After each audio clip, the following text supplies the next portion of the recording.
Editorial.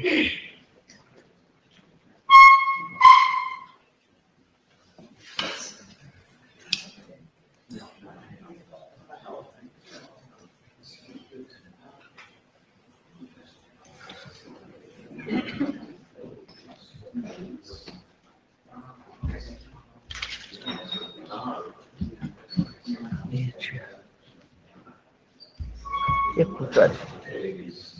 Ignis has already got 90% of it, so it's just updating. There's our lovely AD. When on our agenda, populate the bid is supposed to be, because it's not over, Is it not on our agenda? or at least not on the one that I've got. Okay, do you want me to update the agenda? Let me do Doesn't that. matter, I mean, at this point, whatever, I just want to know when to put it in the flow. So let me see it again. That is the, It goes under, it's not an IDR draft, so I put it right there. Yeah, I put it there.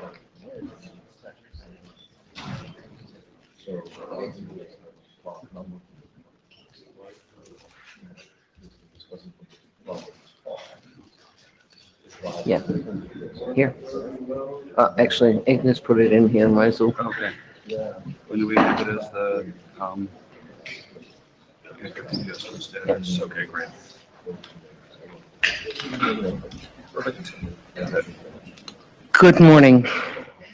Being it's Thursday, we're not really super tight. We'll start in just a few minutes, unlike our starting just on the dot. There will be chair slides for the first couple minutes. If you would add to the Ethernet pad, go to your tools page in IDR, find the Ethernet pad, and help the scribes or people taking notes with your correction of your name, correction of something that's said at the mic. Oh, by the way, I should start the mic procedure out. Hello, I'm Sue Hares. I'm your friendly IDR chair. And this is John Scudder. This is G, our secretary. Please, if you need help, we'll be glad to. Anything else, John? You can talk about the note well. Oh, okay. And we have a new note well, which I'm gonna. We have a new note well. John's addressing it. So maybe you want to take a look at it. It's not that you've seen it 100 million times, but it's a new note well. You can see that it covers more and more. Notice it covers the IETF plenary session, ISG, IETF working group, birds of a feather, IAB, anything you say here. That's so that we can all share our joint work. Any questions? And the one other thing to draw your attention to is it now references RFC 8179, which I intend to use for bedtime reading for the next few days. We've already done this. I don't mean to, yeah. I can- Oh, so probably most of you know this, but many of us need to be reminded,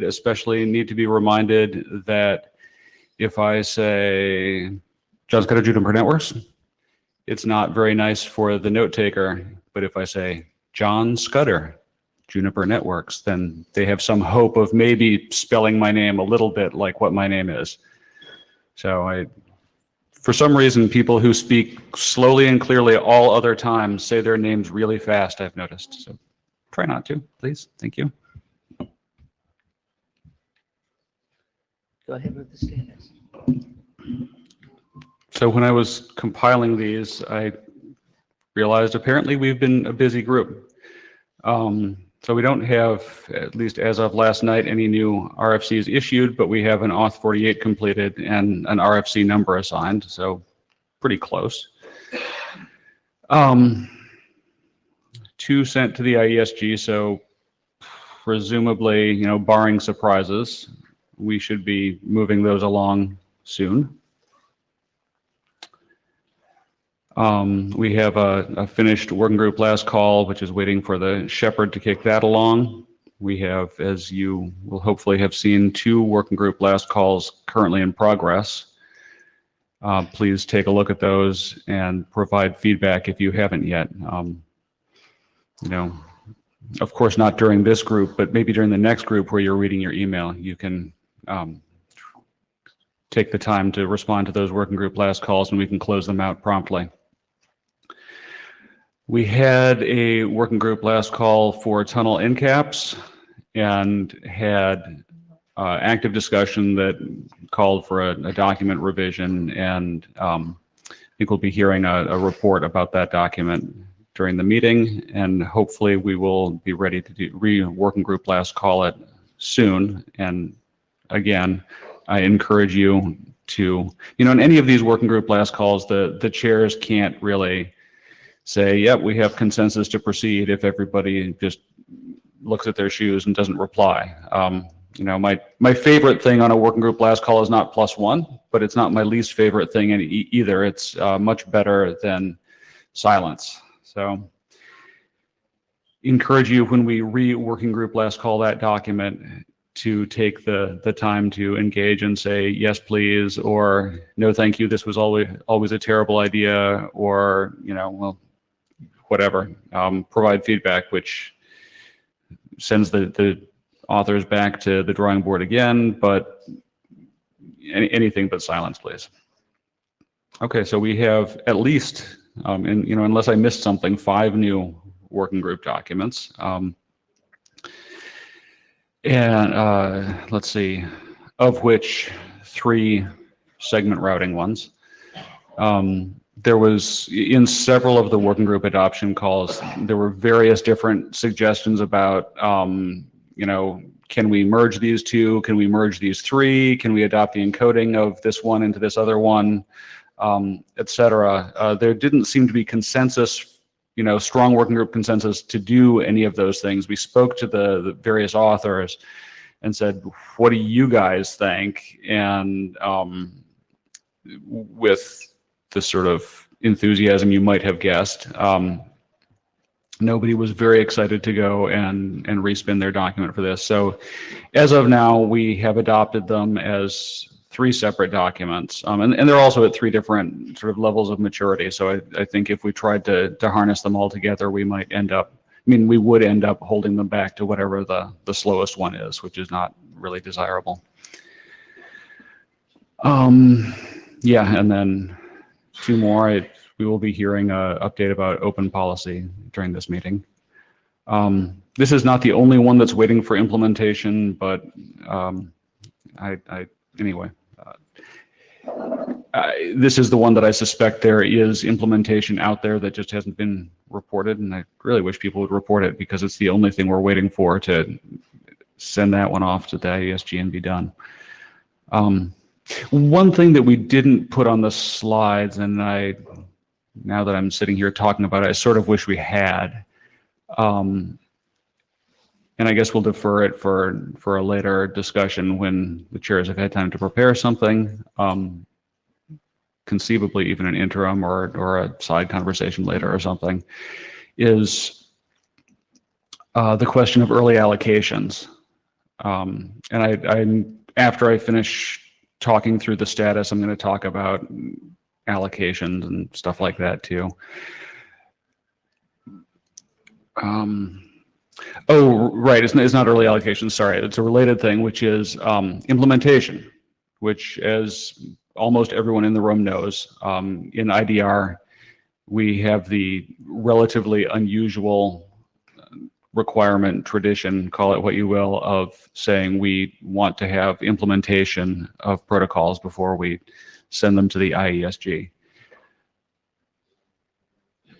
And the question came up, I think Joe brought it up a few months ago, like, why do we allow things to go to working group last call before we have evidence of implementation? And it's a fair question. So far, what we've said is we will working group last call your document whenever you're ready for it, but if your working group last call concludes and it concludes successfully and you don't have implementation, then you end up in this state. And if you sit there long enough, it may well be that, well, especially if the outcome of implementation is, oh yeah, we implemented that and we found the following defects with the draft, then guess what? We will ask that the draft be updated to fix the defects, and then we'll do another working group last call. So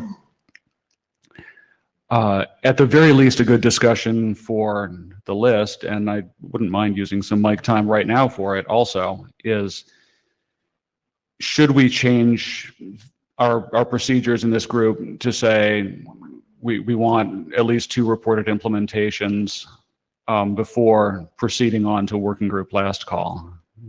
I see Randy looking pained. So actually, why don't I pause here? Sorry, I don't have it on slideware. I'm just asking the question to the room. Shall we have a, yeah, go to the mic. John Scudder, Juniper Networks. You did say it clearly. I didn't say what you had to say, I suppose. No, you said what I had to say. I had to say John Scudder, Juniper Networks. Randy Bush, IJ. The problem is it will make a queue that has mixed things in it. And right now you have 2 separate queues. Right. That's all. Well, I think what we're really talking about is reordering the queue, right? You have a queue to get through implementations, and then you working group last call. I'm not sure I understand your point. There will be a lot of things waiting for working group last call that are both waiting for implementations and waiting for Robert and I to quit arguing. Okay, fair point. Job Snyder's NTT Communications. Indeed, I proposed a few months ago that we should perhaps reorder the procedure. And the reasoning is that we have a number of fairly large drafts that assign tons of code points or code points to be determined. And for the sake of verifying internal consistency and the actual capability to do implementations, I think a last call will be much more informed for all participants involved. If somebody says, hey, I made an actual implementation, it at least compiles. If we forgo that step, then we cost ourselves additional work if we have to go back. Or even worse, if something is published and we then discover mistakes, we have to wear the cone of shame. So I think the quality of documents will significantly improve if we ask for implementations before last call instead of after. Jeff Haas, to disagree completely with what Job said. When you're doing most software development process, you have a functional spec that's clear before you actually start writing code. In this case, you're trying to actually write something that can interoperate with people. The purpose of last call, as you mentioned, is not necessarily that drop it to the RFC editor for our stuff. We have the waiting for implementation state. The tracker lets us actually keep track of that. By having the last call done, we get the working group to sort of shake out any of the semantic issues so that the spec is clear, so that people actually could do something and actually get a interoperable set. And if you're lucky, 0 issues are found. It just drops to RFC after that. If you're not lucky, you find logic issues as part of implementation, and our process still works. Bruno Decran, Orange. One issue with delaying working group last call is that if you delay it for 2 years waiting for the second implementation, people from the first implementation will not likely accept any technical change. And in which case, it's less useful to do a last call because you will just change comma or editorial. So. Thank you. Thank you. AC Lindum, Cisco Systems. I'd like to completely agree with Jeff that what you're doing, if you delay it more, you're further back-ending the whole publication process, and you're making the implementers put forth even greater gamble that what they're doing is going to change. So you're raising the entrance barrier on implementations by doing this. Thank you. I have one other question. I sat in the GROW and working group and noticed that we had yet missed another RFC that was useful for the ops people, that there was a community draft that had waited for years for 4 bite ASs. How does that affect all of this wait? You know, because we're trying to get to the early allocations to make sure you have those code points. You can answer the previous question. No, I was going to ask a different question. This is Mahesh Jetanandani, Cisco Systems. Sue probably knows what I'm going to ask, but I'll ask it anyway. Any question on the BGP Yang module? What the status is? What are we doing with it? Okay, that's a valid additional question.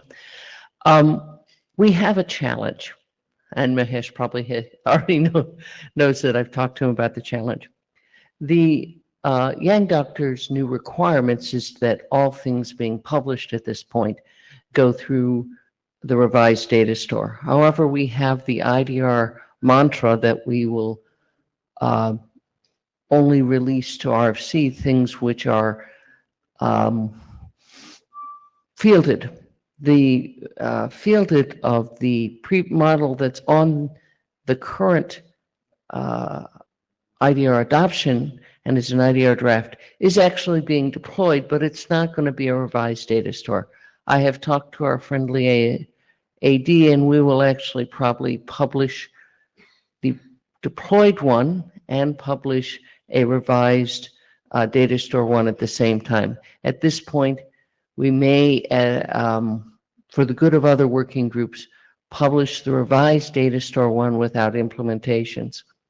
That is a sort of compromise mode to make us at least friendly to other working groups. If you have a strong disagreement with this, this was going to be floated on the list later.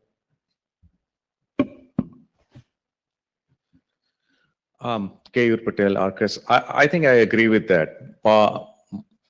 As a co-author and an editor of the document, there are implementations out there, and for the reference, for those implementations that are shipping, actually, it makes sense to go and at least document the existing work that has been done. Jeff Oz, this is exactly what versioning in Yang is for. You know, we have a version of this BGP stuff that is shipping. It's not at RFC status. It's not going to be conformant with the stuff that we're wanting to go to.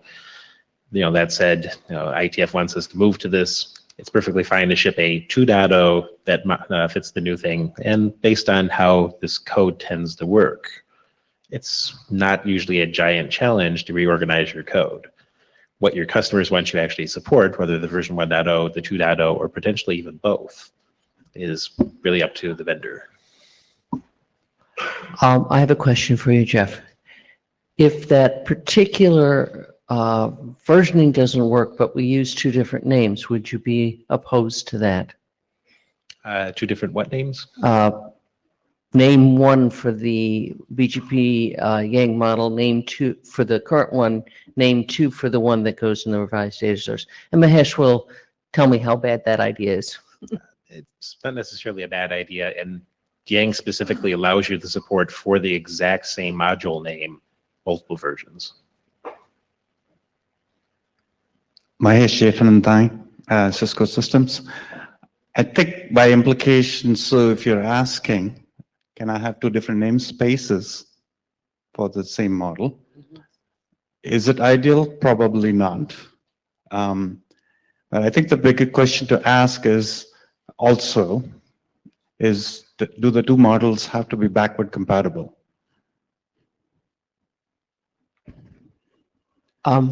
Yes, and I'll ask that to the room. Question, or yes, they have to? My understanding as Yang Doc, let me ask the question, reiterate your question. Do we require that the 2 models be backward compatible? Jeff Oz, regardless of what we require, the structural change that moves us to the NMDA model is fundamentally not backward compatible. And thank you for that answer.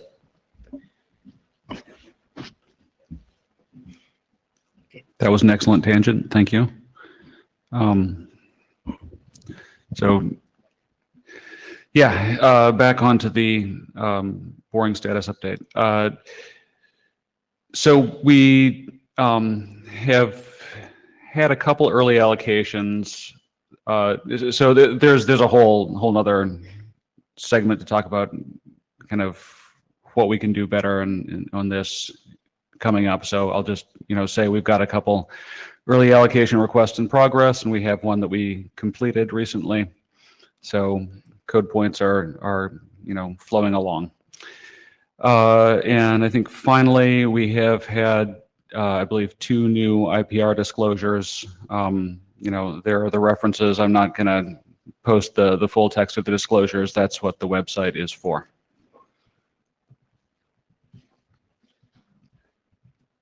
Randy Bush, IJ. Is my perception correct? We seem to be doing more new code points than in the past. And what's changed? And maybe if we feel there's a permanent change that we need to adapt in some way. I don't think we should discuss this to death at the moment.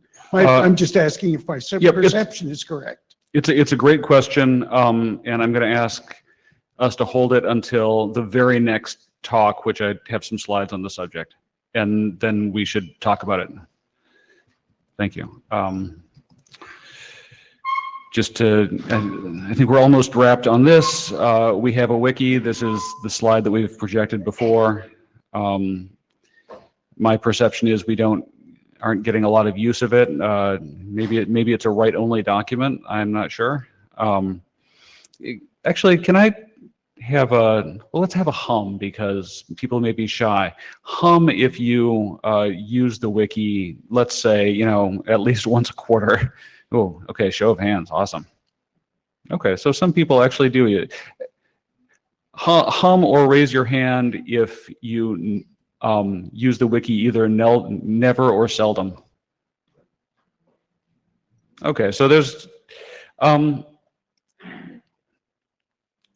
it would be interesting to know, either at the mic if you feel like it, or, in email or in the hallway or whatever. What we're doing right, what we're not doing right, is there information you wish you could get to and isn't available? Is the wiki not working for you for some reason, or do you just feel like you've got all the information you need, so why should you go looking for more? Right, we have an agenda. You've already seen it. And while Robert is going to the mic, I'm going to queue up the next set of slides. So Robert Rushford, Bloomberg. So can you come back to slide number 7?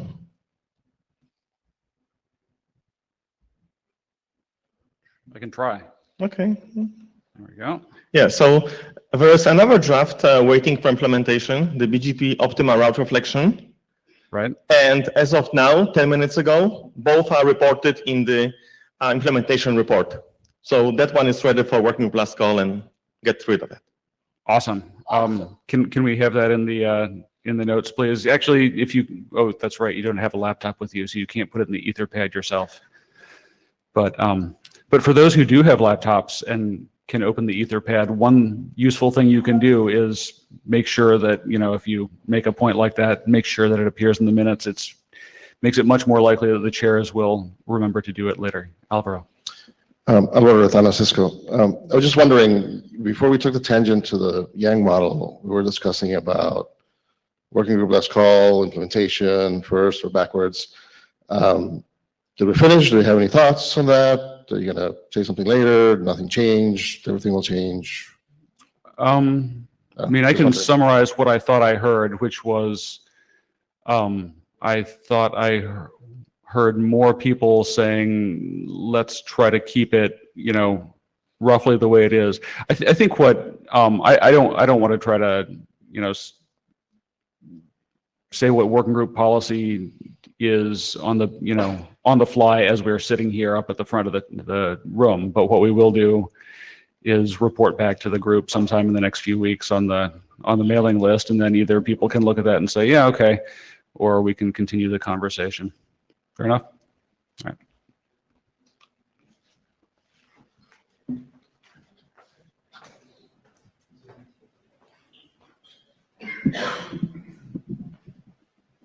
Right, well, this is still chair's time, but I'm going to stand in the pink box and walk around just for variety. This is a talk that we keep having, and can't we stop having it? And actually, that's why I'm up here talking, is that the chairs would really love to stop having this conversation.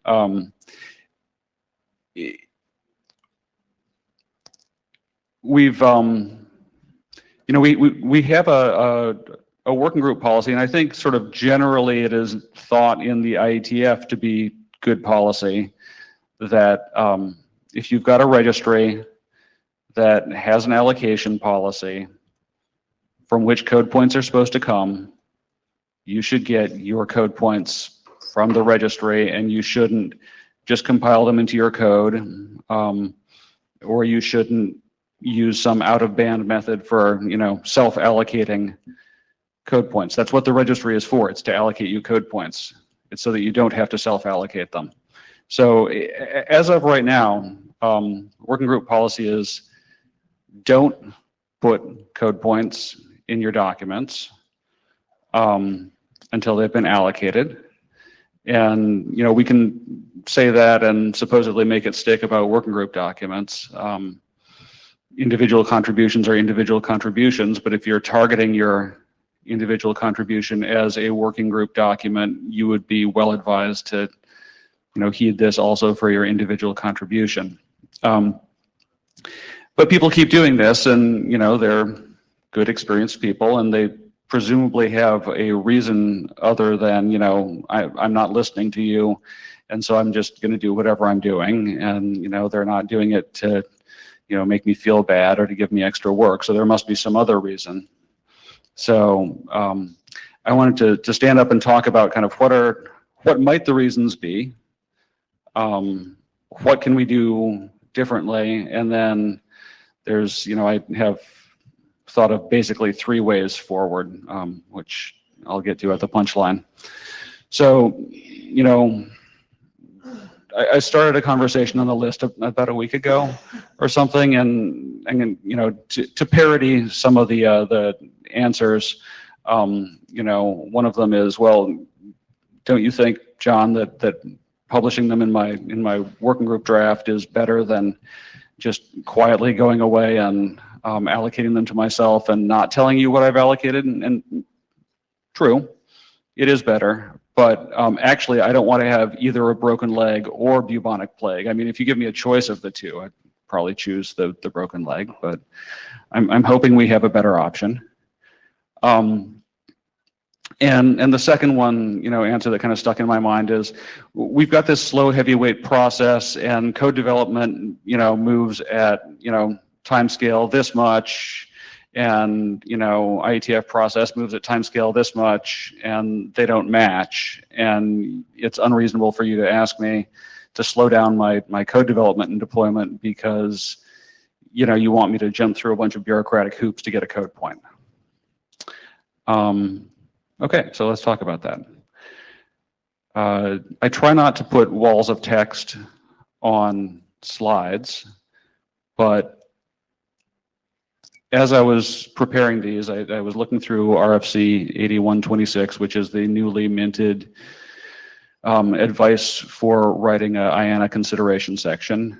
And it's a somewhat long document, but it has some good stuff in it. And I'm just going to read this because I think it captures what, you know, the essence of our problem is here.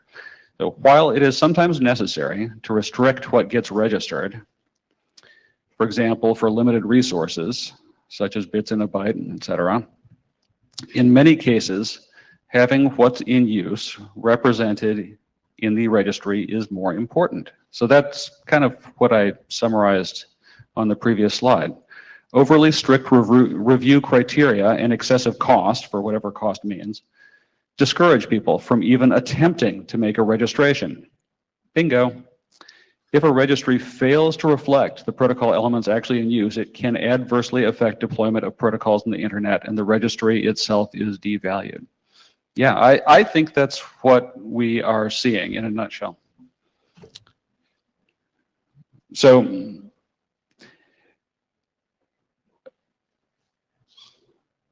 The next few slides, I think, are basically two things. One is to make sure that people know what policies are available when we create a registry. And the second is to make sure that people know that registry policies are not set in stone. They're not handed down to us from on high. They are policies that we, the working group, have set for ourselves for our registrations, and we can change them. Okay. So there's a zoo of 10 different policies that are outlined in the RFC, and we're not required to use those exact templates, but the fact that somebody has sat down and thought through them means that I would certainly rather reuse their work than invent a new policy for myself, if at all possible.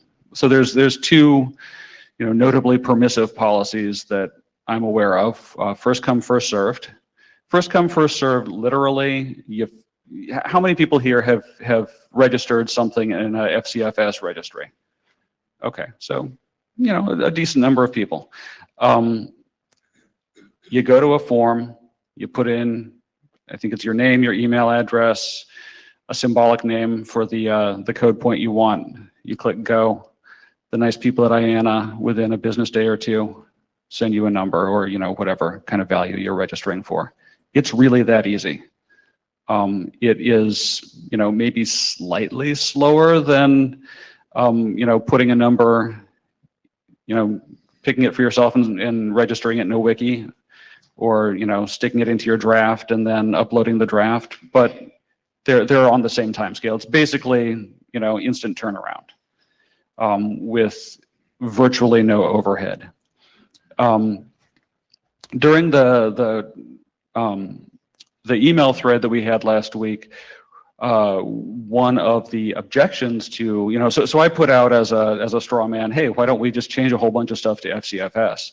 One of the objections to that was, or at least maybe this was me projecting onto Adrian's comment, he may not actually have said this, but was, well, there's no sanity checking at all, and do we really need to go all the way towards, anarchy, cats and dogs lying down together? There's no, who knows what could happen. There's also an expert review process, which, as long as you're not freaked out about the risk of the expert becoming some kind of tin pot dictator, it's almost the same as FCFS, except there's an expert who's basically the guardian of the registry who gets to say, yeah, that seems reasonable, or you know what, hit the brakes, we need to talk about your registration request. But the expert review process, as long as the expert has sort of the right expectations about what their job is, I think can be almost as lightweight. And then there's various restrictive policies, and a bunch of our code points are under one of these: standards action, specification required, and then two related ones, RFC required and IETF review.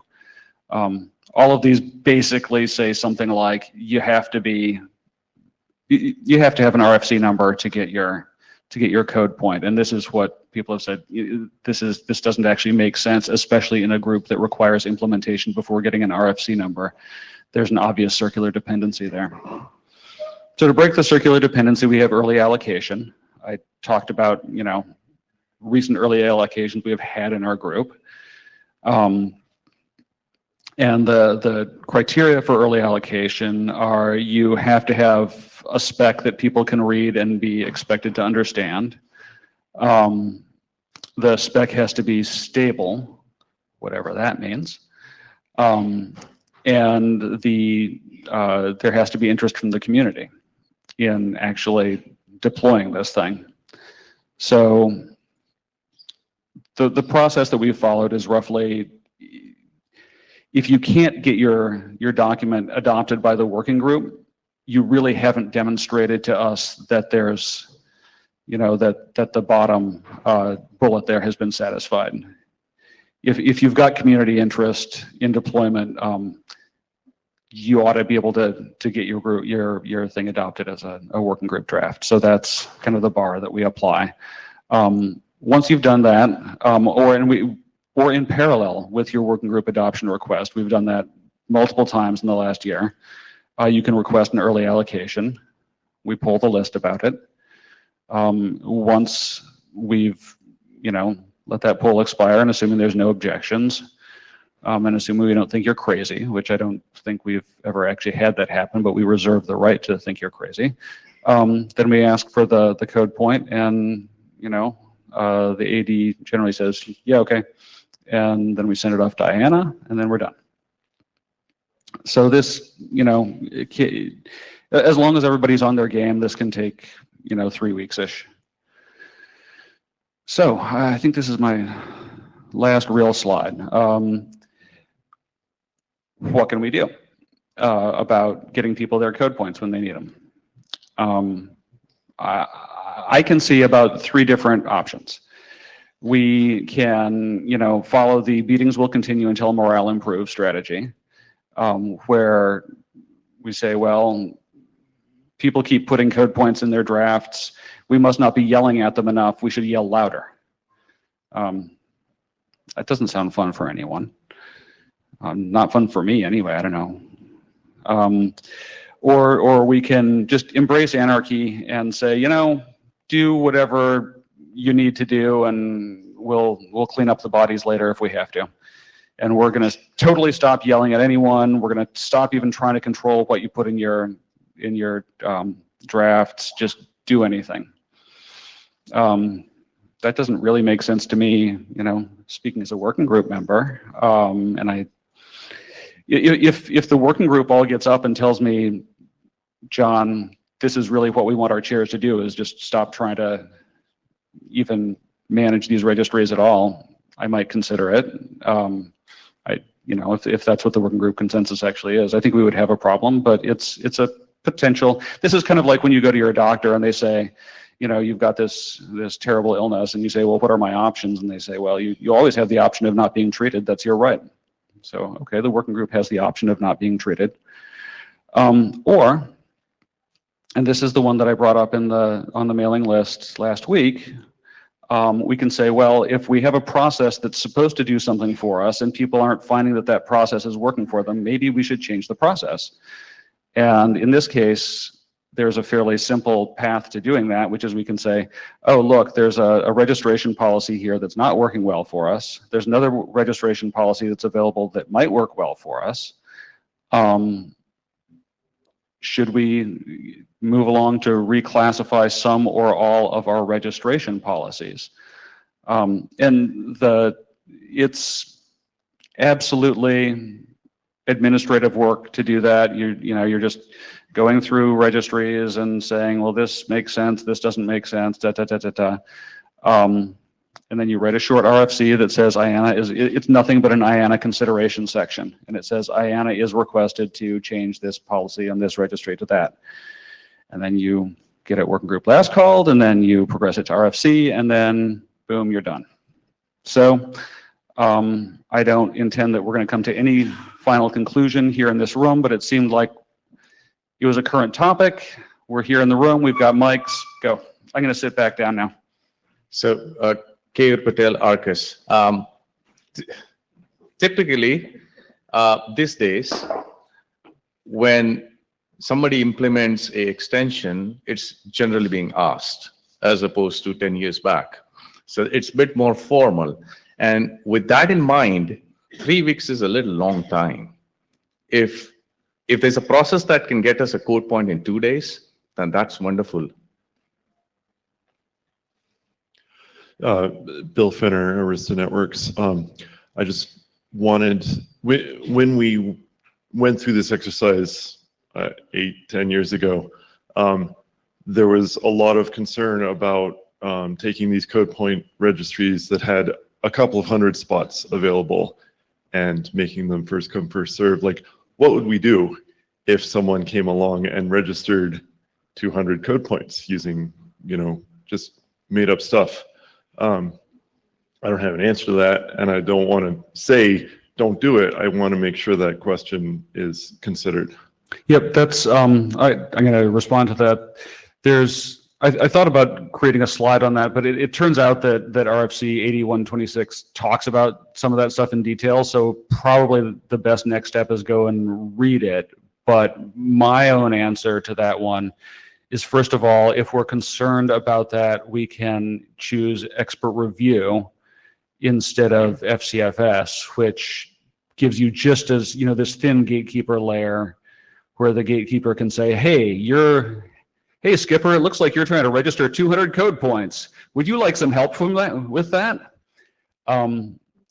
Or another option is to, and we see this a lot, is to divide up a space into, you get 100, a sub-range of 100 that's, FCFS, and then you just reserve the rest so that, you can't get a run on the bank that runs you all the way out. So I think those are two options we could consider. Randy Bush, IJ, could you back up one slide, please? Not that I'm comfortable with this approach, but there's something missing there, which is ignore the squatter. The problem with these is it's that we're taking the cost. The blame's over there. They squat on something. The next allocation squats on them. Okay, I think that's sort of the anarchy option, but I understand what you're saying. You're saying you allow natural consequences to take care of the problem. Thank you. Alexander Azimov, Curtin Labs. I have a question about the process. So the proper process is from idea, draft, allocation from IANA, RC, and so on. And what if, and here I'm speaking for myself, I have idea, after that implementation, and only after that a draft. So I was just trying to try my idea to find out if it is working, and for this purpose, I've squatted some attributes. I even put these implementation on the GitHub without any purpose to make it public use, just for just a test case. What is the proper process here? So it's a good question. One answer that exists to that is some registries, not all of them, have experimental use code points. That's what those are supposed to be for, is you pick one of those, use it. The problem with that tends to be, well, what if I won't say it's typical, but it's not uncommon to, sort of, you start out with an idea, you do an implementation, and then life proceeds very quickly and your implementation is fielded and people start relying on it for their infrastructure. And now when I come along and say, well, that was an experimental code point, now you need to get a properly allocated one. You, or more likely your users, look back at me and say, now you're asking me to do a flag day to replace this code point, and that's terrible. Another answer is you make your code point configurable and force your user to do it in configuration. Neither of these are great answers. So the next answer after that is one of these other more permissive allocation policies, which with, oh, by the way, I didn't say this in the slides anywhere, but I think we should never ship another, spec that has code fields smaller than 16 bits.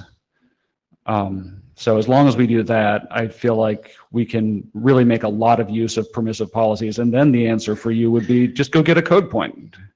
And if you... but if I'm not aware of any IETF process, and it was my point that when I got the idea, I had no awareness of the IETF process. Okay, so you don't even, I don't really have a good answer for what happens when people are using our things without asking us. Sorry. Okay, my suggestion is take Randy's answer. If they do it and they get into problems, life happens.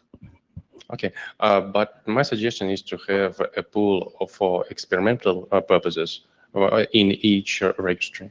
I think it will be helpful. Yeah, but then people still have to know about that. So Sure, the- sure, sure. But at least if there is a pool, Yep. you I- can give a reference. You should Experimental use is great Yeah. when it works. Thank you. Job Snyder's NTT.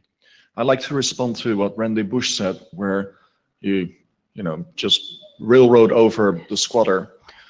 That doesn't always work. For instance, in the case of large BGP communities, we noticed that the legitimate owner of the BGP path attribute at the time it was 30 was actually the victim of other people squatting on that code point. Had the BGP large community attribute crashed the offending vendor, perfect. The incentive would have been on the operator that has the code with the squatted code points. But the incentive lay actually with the developers of the path attribute and the operators that were experimenting with the path attribute. And this is precisely why RFC 8093 was written, to deprecate all these code points, because very often the squatters do not feel any pain. It's the users of the code point that feel pain. So yeah, railroading over squatters does not work. Deprecating their code points is a valid strategy, and I think we should continue to do that if we observe squatted code points. And furthermore, I am in favor of more permissive assignment policies. If so far most of the argumentation is it's too hard to get a code point, so let's make it easier, and that takes away that argument. Thanks. Thank you, Joe. Brown on the crane, orange. So basically +1. For future registry, I think we could encourage a very large registry with a very permissive allocation. For current one, I'd say that currently when we have squatting, we deprecate the code point. So basically it's lost. So it's already very permissive. So we give it to anyone. It's already first come, first serve. I put it in the draft. I put it in implementation. I say it's too late. On either I got the code point or it's deprecated, but we lost it. So I would call for permissive. All right, thanks. So excellent discussion. I am hoping that in the next few weeks we can move beyond discussion to actually making a decision what we're going to do. Mostly what I've heard at the mic is, sure, let's reorganize our registries to reflect people's needs better, and that would be my preferred outcome. The next steps are, if we follow that path, are to have somebody write a draft that proposes concrete, how that reorganization will be and what it will look like afterwards. And then we go through the normal working group process of, bashing the draft, talking about the draft, adopting it, and progressing it. So we need, if we're going to follow that, someone needs to step up and write a draft. Yeah. Keyur Patel, Arcus again. Since you summarized, I think for me, the problem is not the process. You can put any process you want as long as the process takes less than 2 days. If you're going to take 3 weeks, whoever has the process and takes 3 weeks, to me, that's the source of squatting. And that's kind of what I was trying to say is, the fact that we have a problem doesn't mean that people are bad. The fact that we have a problem means that people have needs that our process doesn't meet. So we can either tell people not to be bad, which is terrible, or we can fix our process so that it's easier to follow the process than not follow it, which is what I'm hoping we can do. And as you say, time is a big element of that. So Robert Rashford, Bloomberg. So I'm just wondering why we are discussing this at IDR. I mean, there's all routing area which has the same problem, and just because BGP is popular, it should not make it unique, right? And every working group should not define their own procedure for actually getting the code point early enough. Well, so you can answer that in a second.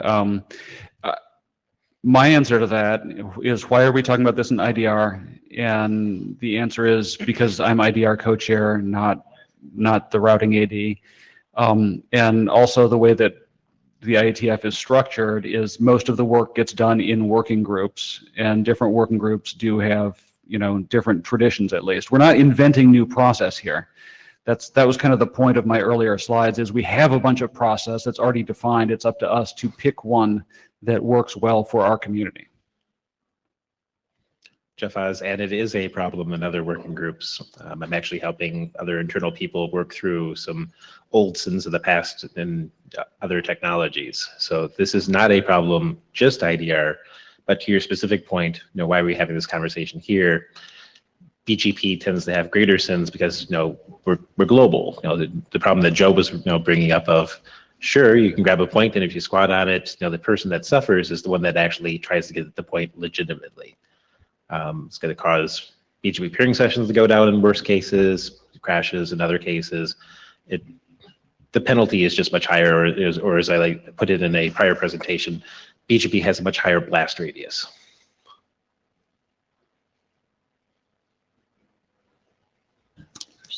Thanks everybody for the discussion. That was helpful. I think Christoph is presenting.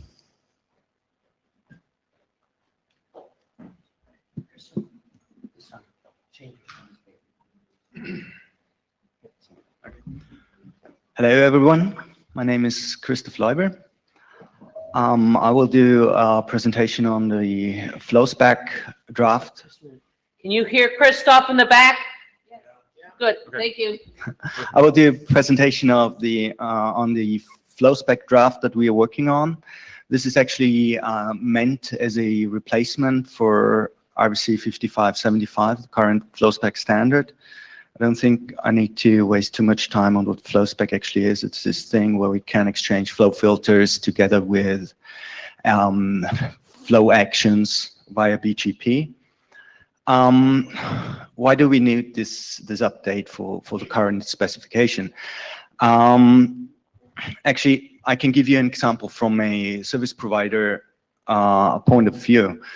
Last year, we built something like this, where we had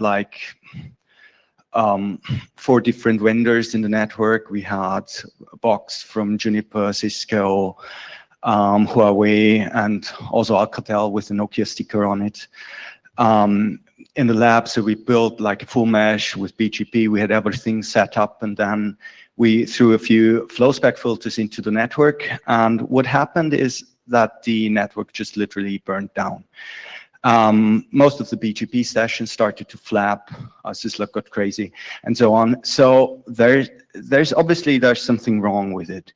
And it's not that we are hunting bugs, because the bugs need to be fixed at the vendor's side. But it turned out that there is some general lack of interoperability.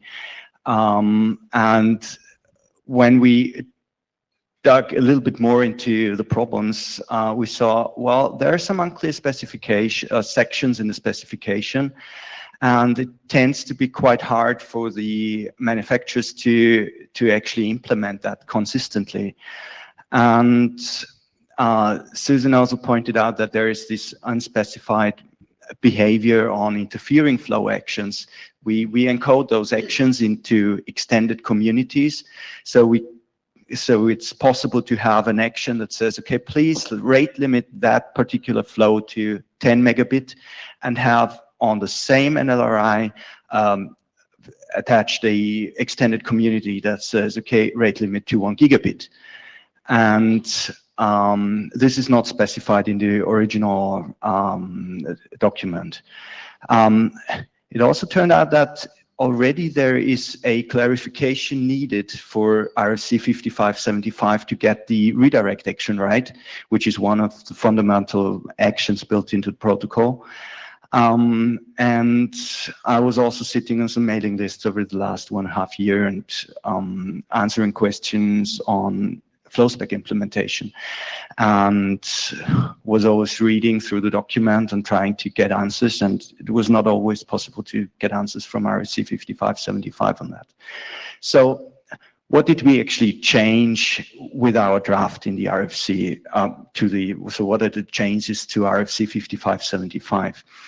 I mean, there are numerous of editorial changes in it, but, and I need to point out that we are fully compatible with the RFC 5575. So we are not breaking anything what's out there.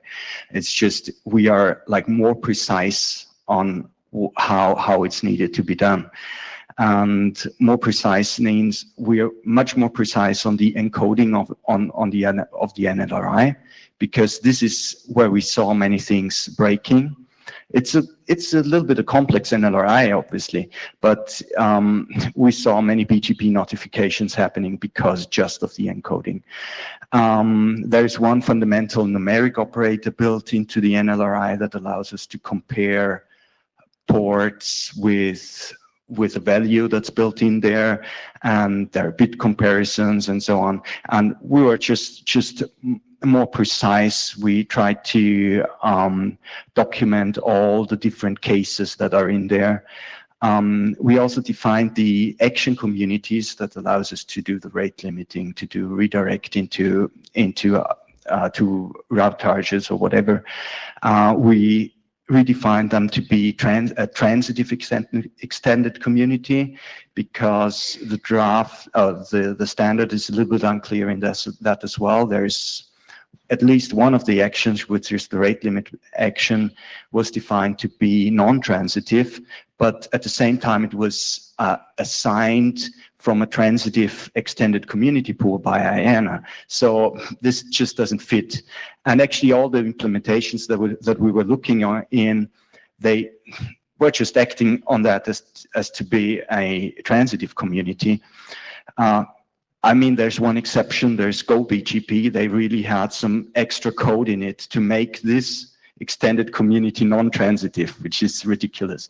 So, so we define it to all the communities, the flow actions that are in the document should be transitive. We added a rate per packets action, which is more or less the same at the rate limit by bytes. And we did some changes to the redirect action that I pointed out before, which is one, we pulled in all the clarification information that is in RFC 7674, which actually defines the encoding of the extended community. So we put this into this draft. It should have been there right from the beginning. Then we renamed it from redirect to RT redirect, and there's one reason for this. There are other drafts out there with redirect actions, and we just wanted to be more specific on what this redirect actually is. So there is an redirect to IP next hop out there as a draft, so we just wanted to get out of the way there. And then there is this whole new section on traffic action interference. So what should happen if we have a rate limit to 10 megabit and rate limit to 1 gigabit in one update at the same time? So what we said is just treat it as BGP withdraw, just ignore it. Don't spread it anymore and don't use it for anything. And we also defined what is the interference, so what traffic actions actually interfere. And we also said, okay, please all new drafts out there defining new traffic actions should actually state how interference between traffic actions should be handled with this new traffic action. And very recently, I put in an appendix to our draft, which just points out this list of changes, because I think this list are the most fundamental changes that we did to RFC 5575. So it makes it easier for a vendor or for one implementing this draft to find out what he needs to do. Well. And the authors believe that this document is ready for working group last call. So we request working group last call. And yeah, I'm open for questions. Thank you. Jeff Oz, thank you. This actually is very useful, having dealt with not only our own bugs, from the first implementation of this, but also with my prior employers, finding of no such bugs because they read the document, it was not clear. One comment I did have was specifically about the communities and the unclarity when you have, for example, a rate limit, and you have more than one of them. Unfortunately, extended communities of this type have this problem everywhere at IETF that they try to do with BGP.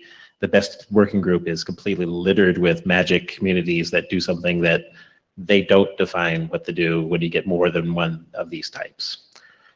I'm not sure that we want to go into specification about how to deal with this sort of thing. It's honestly the kind of thing that either IDR or BEST probably should write a document and say, here's what we should do about this as a general thing. Jeff, thank you for the overarching comment.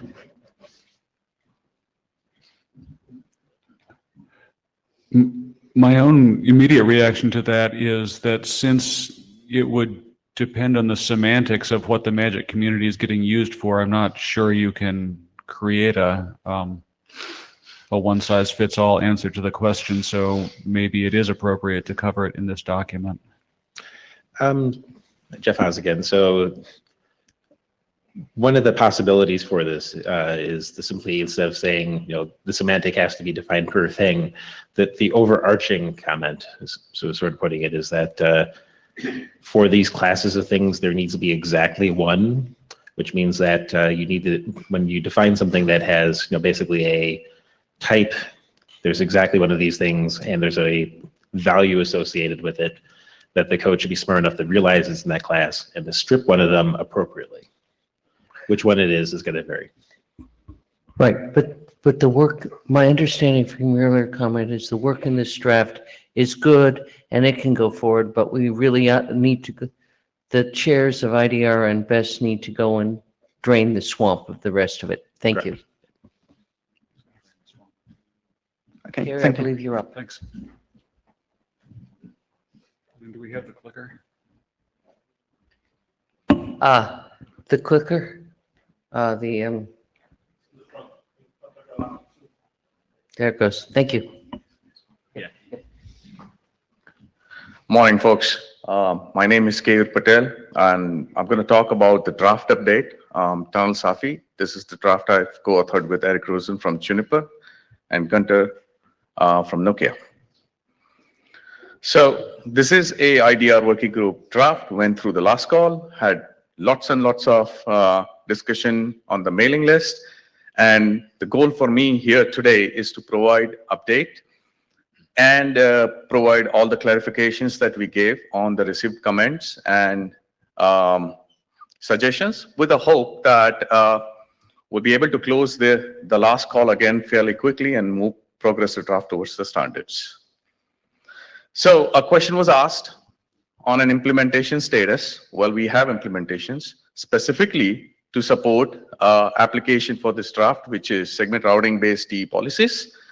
And the deployments for these implementations have also been planned. So it's about to happen soon.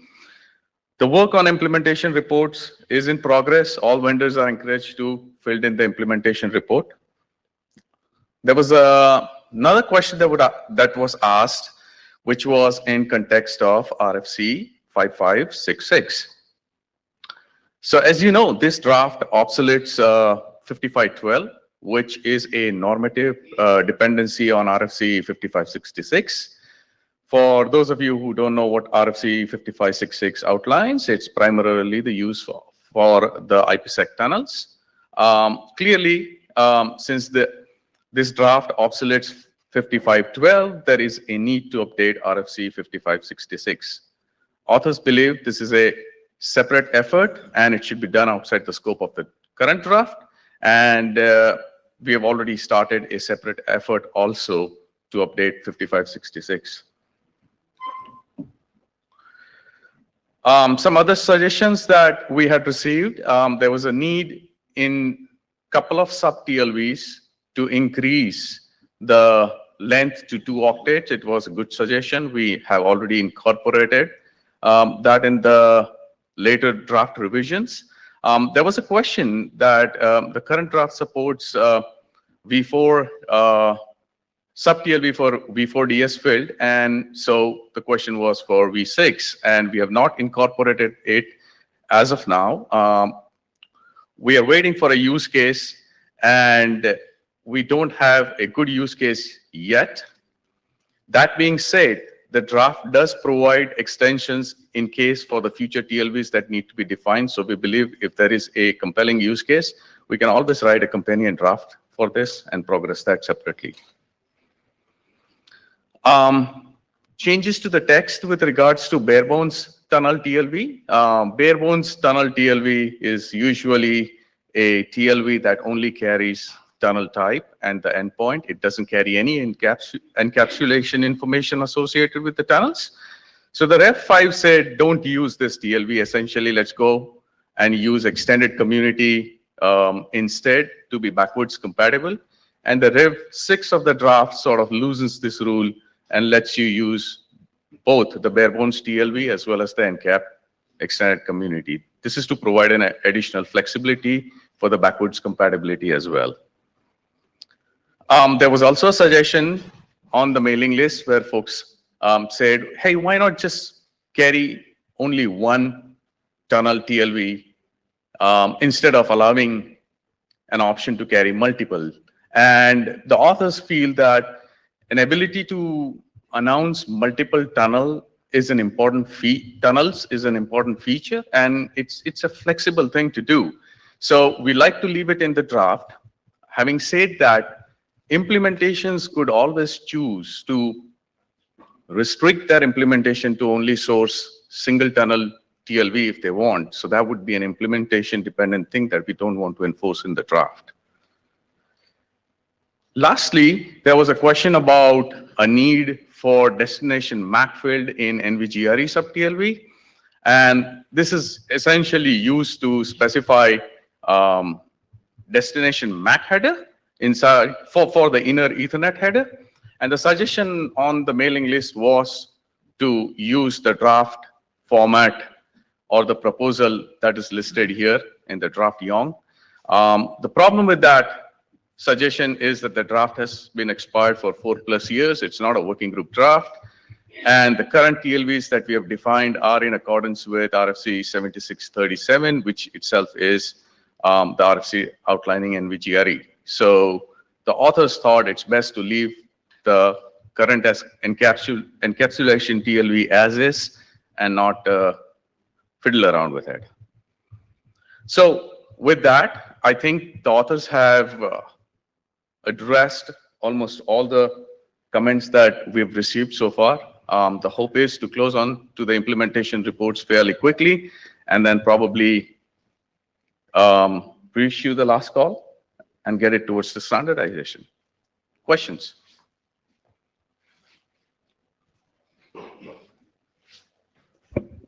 Thanks. Yeah, as far as I'm concerned, we can start that, last call next week.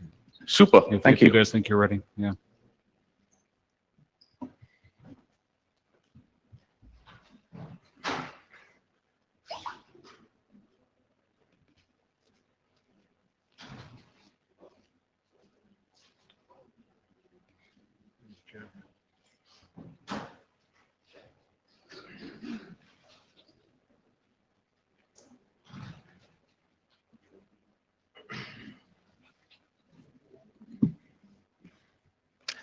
Good morning, I'm Jeff Haas, as you probably figured out by now, since I've been up the microphone a bunch of times. So I'm here to talk about the route server BFD feature. This is our fourth update on this. We're sort of slowly converging on the encoding formats that we need to deal with for this feature. This has actually generated a very interesting amount of discussion. To briefly go over what the feature is for. So in route server environments, especially exchange points, layer 2 partitioning happens. This causes black holes. This is a significant operational headache that keeps some people from even wanting to participate in exchange points. And in some other cases, it actually just simply becomes a discouraging thing for when the black holes happen and people just live with them. Problem is, what do you do about this when you're using route servers? Route servers are eBGP, proxied via an external device. Normally, you'd run BFD directly to each of the clients, but since you're doing it via a proxy, this option does not directly work for you. This means that our sort of test changes a little bit for our eBGP case. The suggestion we're making is that you use BFD to test the reachability of the individual next hops. If you fail the BFD reachability test, you just simply make the route ineligible for selection, just as if it was an IBGP type route. The big trick here is that route servers exchange their routes in such a way that some peer may actually receive a route with a given next hop, and the other peer that is sourcing that next hop may not receive the receiver's next hop itself. This means if you're trying to run BFD between a given pair of systems, you may not have sufficient information in the received next hops to know who to build your BFD sessions to. And BFD RFC 5081 does require you to actually have both of those points available. The other thing that this feature does, and where most of the document actually spends its time, is on the ability to not only learn the set of next hops, but also inform the route server of the actual reachability from the perspective of these route server clients. This allows the route server, potentially, when it makes sense for the route server to do so, to potentially select a different set of routes, to replace the ones that are no longer reachable. And one way to think about this is that this is allowing the route server to receive a proxy view of whether the next hop is reachable or not. So in terms of changes to the documents in SO2, we've done significant cleanup of the specification and the encoding. We got rid of the negative state. The document had at that point been through 4 distinct sets of editors, and the style had definitely shown that. And, John Scudder took the pen up and significantly cleaned things up. So hopefully this takes care of one of the biggest things that people commented on, that the document was hard to read. And the state exchange is much simpler at this point. The next hop information base idea still remains, but the idea has actually been split into the idea of a reach ask and a reach tell mechanism. I'm asking you to track this next hop. I'm telling you what the next hop state is from my perspective. In terms of the messaging, we've decided to lift instead of encoding this in BGP extended communities and having the mechanism track through there, we've gone and lifted an encoding that's closer to what we see out of the best type encodings with a structured NLRI. Basically, whether this is a reach ask or reach tell, and report the state of whether it's unknown, meaning that the BFD session itself is not actually up yet, which may never happen if it's not enabled on a given side, or whether it's up or down. Past that point, it's just the next hop that's being tracked. In terms of known issues on the document, the procedure for using the next hop state from the client's view is not listed in the current, as being optional in the current document. That was sort of an oversight as part of the cleanup. Now, our goal is not to mandate route servers must do this. There are operational environments for some route server providers that they simply do not want to do this. But even so, even if you're just using this for the clients to make use of the BFD state, this is actually potentially an interesting bit of telemetry for the route servers anyway. Also, the procedure for about the reach ask needs to be slightly clear about what we set the state bits to. Now, this generated an unusually large amount of discussion on IDR, so that means people actually read the document, have an opinion on it, so that's great. So answering some of the individual points, why isn't this an ORF? ORF being an outbound route filter. Well, part of the problem is this information is highly dynamic.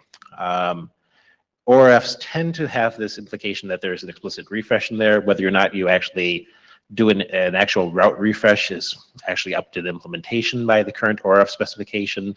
But the sort of internal implication of the ORF feature is that it's actually policy. This is closer to route resolution than policy, so I don't think that's necessarily a good fit. Additionally, we have RT constrain as a published piece of work that shows us that we can use route exchange as a way to help control signaling of stuff. The other thing that makes ORF slightly complicated is the ORF procedures actually document that they are treated as AND policies, And in the future, if no ORFs actually do get other forms of deployment in the route server environment, this sort of complicates the ability to use this for this piece of the feature.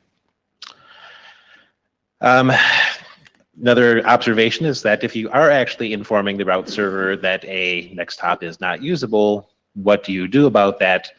In the case where you have a peer or an update group, depending on what your implementation calls such things, and there's multiple peers inside of that, potentially not even from the same autonomous system, that it may not be able to react appropriately. So an example of this is some route server environments have the default view that you subscribe to, may have hundreds of peers in there, and one peer reporting that I can't get to this next hop may make that environment to the point where it just simply cannot respond and give that one peer new stuff.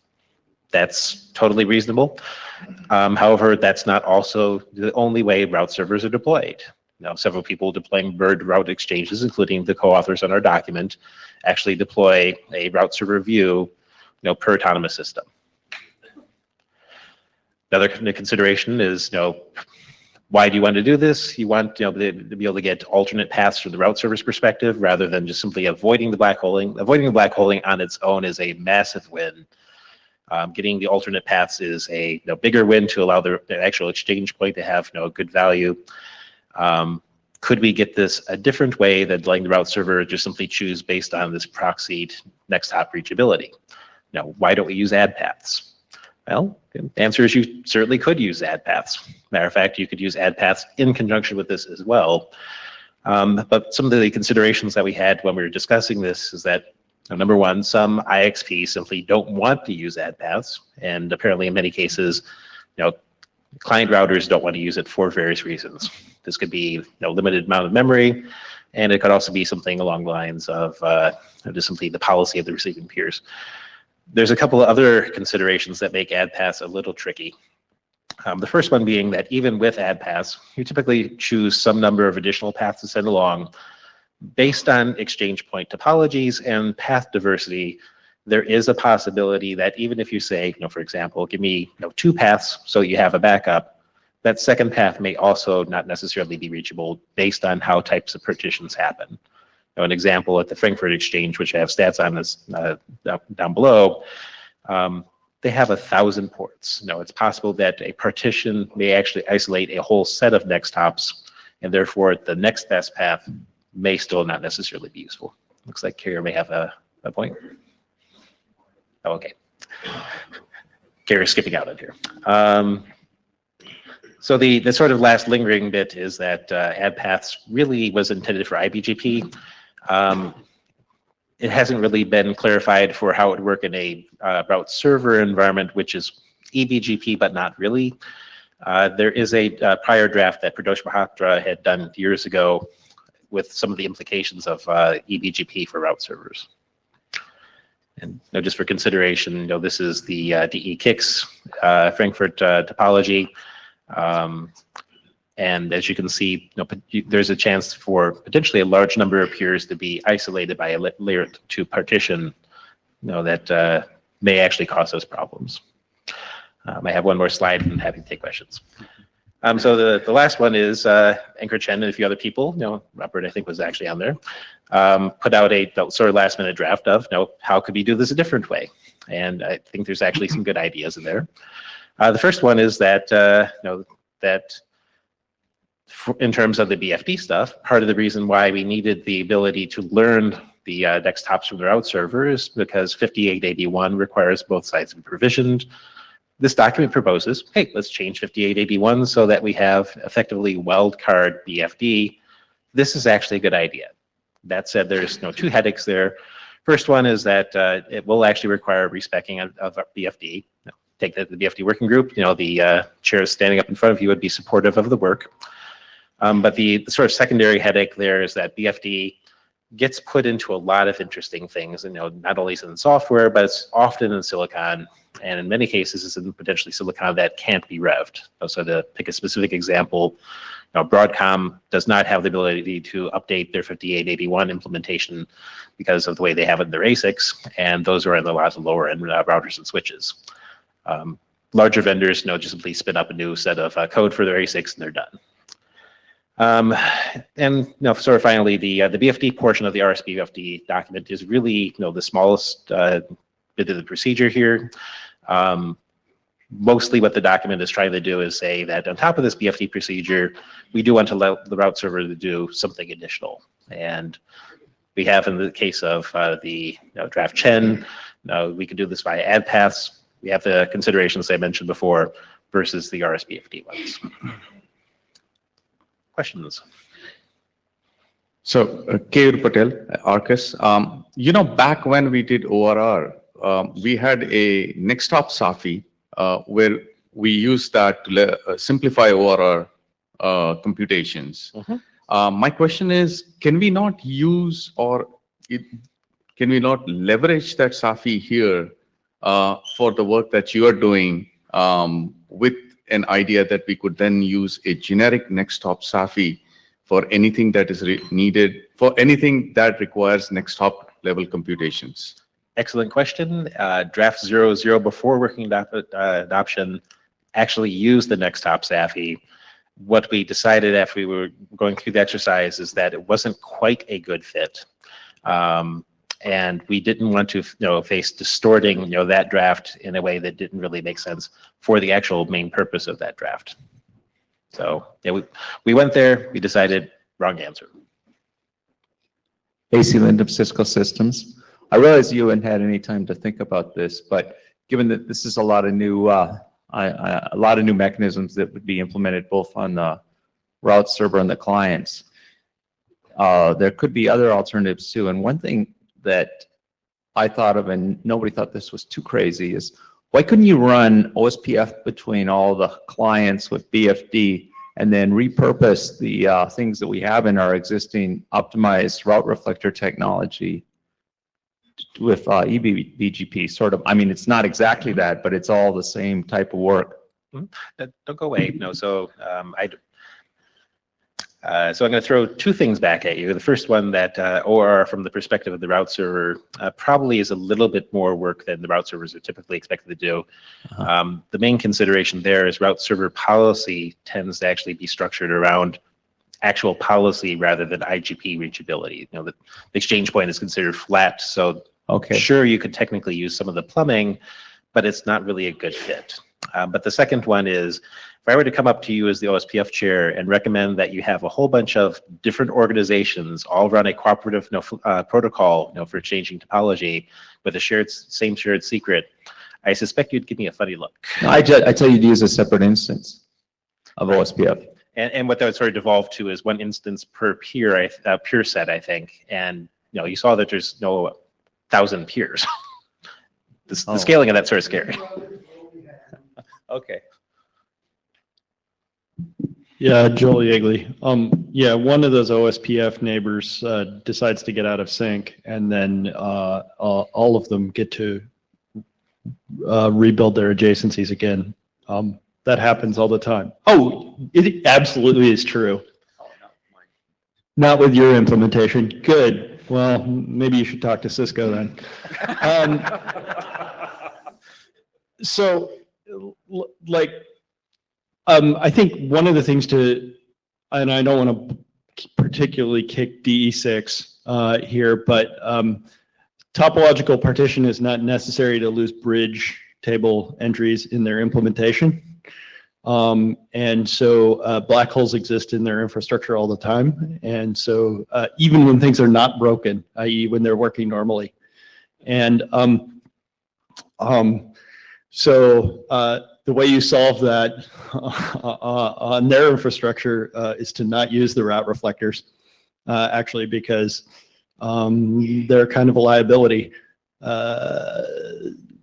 Because you actually can't see which of your neighbors is the one that's in fact black holing towards you. So I think work in this area is actually super useful. Yeah, certainly, DE6 as a specific vendor has their own specific headaches based on how they built their fabric out.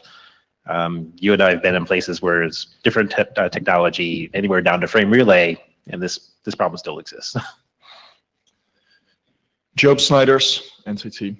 Can you go back to the DKIX topological overview? So the case of a partition is actually very clean cut, but in reality, at least common operational practice is that the moment an internet exchange of this size becomes partitioned in any meaningful way, it usually does not mean that all the fibers got cut cleanly. It means that something went very wrong, like a loop and in such cases, I don't think it's a desirable property to receive backup paths from the route server, but I would rather just want to shut down anything that goes over that internet exchange. That's a possibility too. So I like with route server BFD drafts, if the participants have very fast detection, that is a very desirable property. I don't think it's desirable to offer alternative paths at any cost, because when a few sessions go wrong, often it means the whole exchange is poisoned and you just need to wait a few hours before you get traffic back.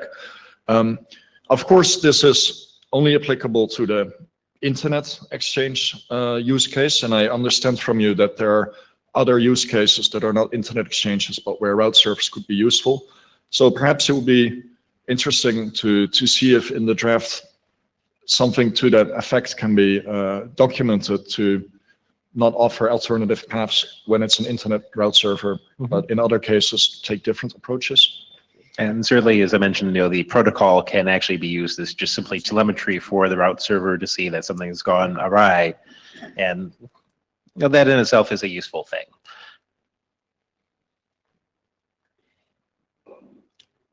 Randy Bush, making believe he's John Scudder.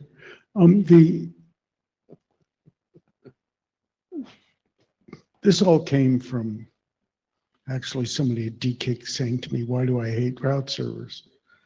And I explained that it'll keep giving me routes to a black hole. And he said, "Well, fix it." And so this is the attempt. The reason I like BFD and have stuck with it despite Jeff complicating it is that it measures exactly what I want. The likelihood of me running OSPF over to some stranger is 0. IGPs are sharing blood, right? There is a distinct problem that a fair number of the participants in the exchange are on routers with insufficient memory, et cetera, et cetera. That's why they're using route server. 2 reasons to use route server. 1, less configuration.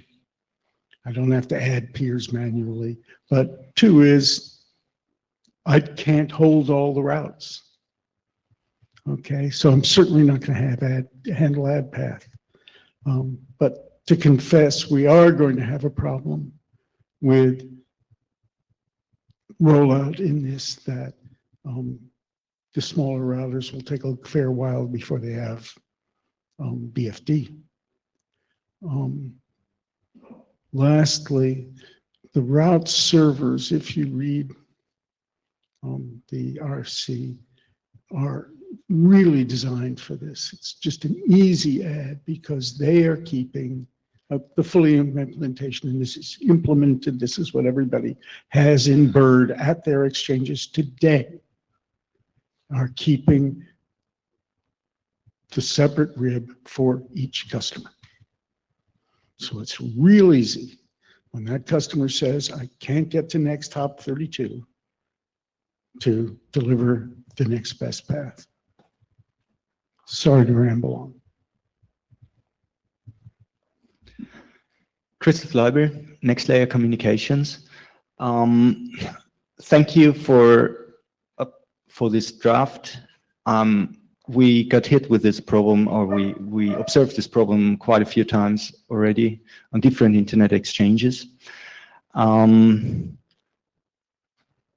I think it's a good idea to use like some kind of auto-provisioning BFD here. On the other side, I really like the route server to give me all its routes and even alternative paths if there are any. So I'm not sure if like putting these states that we already have on the routers connected to the exchange, exchanging that with the route server and making more and more overhead, making the decision on the route server more complex that can be easily distributed on the routers connected there. So I would vote for AdPath because from an operator perspective, I want to get all the routes that you have, and I want to select which routes I want to put in my table. And this mechanism does not preclude an AdPath solution. Again, the observation is, as Randy made, some boxes are resource constrained. In those cases, this feature is certainly a better fit. If you want to have AdPath all, it's totally up to you. Yeah. Actually, the thing is, I think it just adds very much to the complexity of what you're bringing up here, because you need all these state exchanges and everything. So if you just have this BFD auto provisioning in there, it's maybe much easier, and we are much faster at the goal to have no black holing at IXPs maybe. Yeah, so I do want to make the observation that every single BGP implementation has to implement the resolvability condition as part of 4271. Now, can you reach this next hop? If you can't, this route is removed from selection. It's part of standard route selection. So mostly what this protocol is doing is just proxying that state from the perspective of the client, so that the route server can do exactly what's a standard part of 4271. So this is nothing scary in terms of what the impact is of the BGP implementation. It's just how do you get the state over to the route server. Okay, Robert Rashuk. So can you go to your last slide for a second? Yes, so you made the comment about this being complex for the current ASICs and the current forwarding. Can you elaborate a bit more? What do you mean by that? I did not say complex. I said it's unsupported, you said. Correct. So your lower end Broadcom stuff supports a single hop BFD. Single hop BFD spec-wise requires the endpoints to be provisioned. The change to 5881 to allow for the wildcard stuff is not a hard change to the protocol, but it's just a matter of how do you actually get it out into stuff that is chip-based. No, so let me clarify. So this only changes the establishment moment, which is still going through the RP. It doesn't touch the packet after you establish the BFD session, negotiate discriminators. The runtime, it's still the same for the data plane. You are mistaken in how BFD is set up on many of the lower end systems. I'm going to ask you guys to cut this off and conclude it offline. Thank you. Thank you.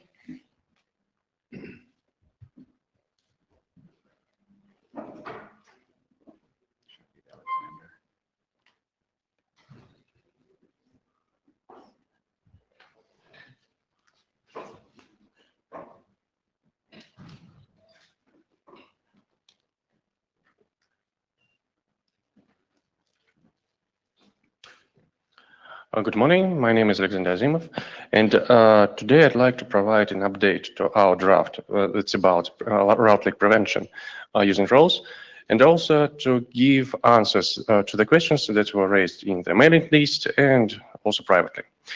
I would like to start with some insight of current route leaks that are happening in the wild and discuss, is it reasonable to target route leaks only at the level of stub ISPs. So here are a few examples that were taking place during last few months. There are 4 route leaks. All these route leaks affected more than 1,000 prefixes. The second one even resulted in a denial of service for a number of networks. And if we look at this list, only one of these networks was a stub one. So for me, it seems obvious that the problem of route leaks is more general. It is not related only to stub networks. It's just happening on the transit, on the big transit, on the local T1s. So it's just happening. And if we are speaking about the problem even more general, I see as a middle term goal is simplification of BGP configuration process.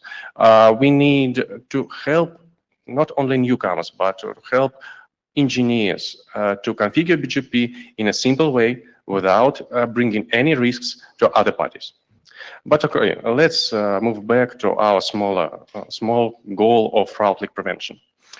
So at the time of working group adoption, the draft had next qualities.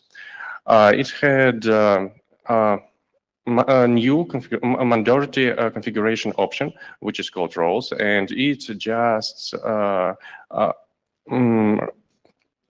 resembles the peering relations between autonomous systems. It's have 5 values, including complex, which is ad hoc to help in situations when the simple 4 roles are not enough. It also includes IOTC, which is non-transit attribute. It's just a flag, and if roles are configured, with the help of IOTC, it just prevents ISP from leaking. That's all. And we got a few really good questions about the draft. So let's just imagine that we have got a software update and with these draft implemented, and but the old configuration file has no roles. So what should we do? Should we raise a parser error, or should we, for example, made some default value of roles? I think these both of these options are not suitable, and they break polar, and they are not sound promising. There were also a lot of questions about complex roles, and one of the questions was, okay, we have a verification for regular roles. Do we have verification for prefix roles? Unfortunately, there is no a simple way to achieve this. And so our current idea is to do next thing, and we have already uploaded it in next version of draft. So we removed that roles are mandatory. It just solves the problem of the router update. We do not need a default value of roles anymore, so it looks fine. We also removed complex, because complex was an ad hoc, and it resulted in more questions that it solved. And unfortunately, and for those who are looking still for more flexibility, opportunity to make their links complex, okay, just do it. Just keep doing what you are doing now. You do not need roles in this. Use roles when the situation is simple, and be happy with this. But removing the mandatory status of roles have, of course, its own trade-off. Because when we had mandatory status, everybody should set up roles. If nobody will set up roles, this mechanism will become useless. But I hope this will not happen. By itself, roles simplify the configuration process. Instead of set up filters using communities, you are just able to set up one configuration option and prevent your network from leaking. So I believe it will become popular by itself.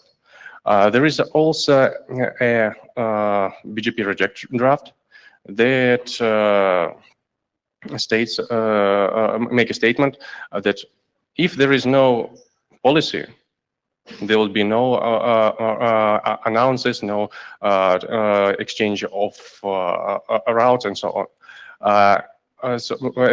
But we do not say about it if the policy must be configured manually or it will be configured automatically in case of roles. We also have a strict mode, which could be used as a motivation when one ISP may try to enforce usage of roles by the other side. And roles may have a number of other applications, including route leak detection and mitigation. So I have a few slides more, but I'd like to stop here and to ask if you have any questions, if you think that we are moving in the right way. So please go to mic and share your thoughts.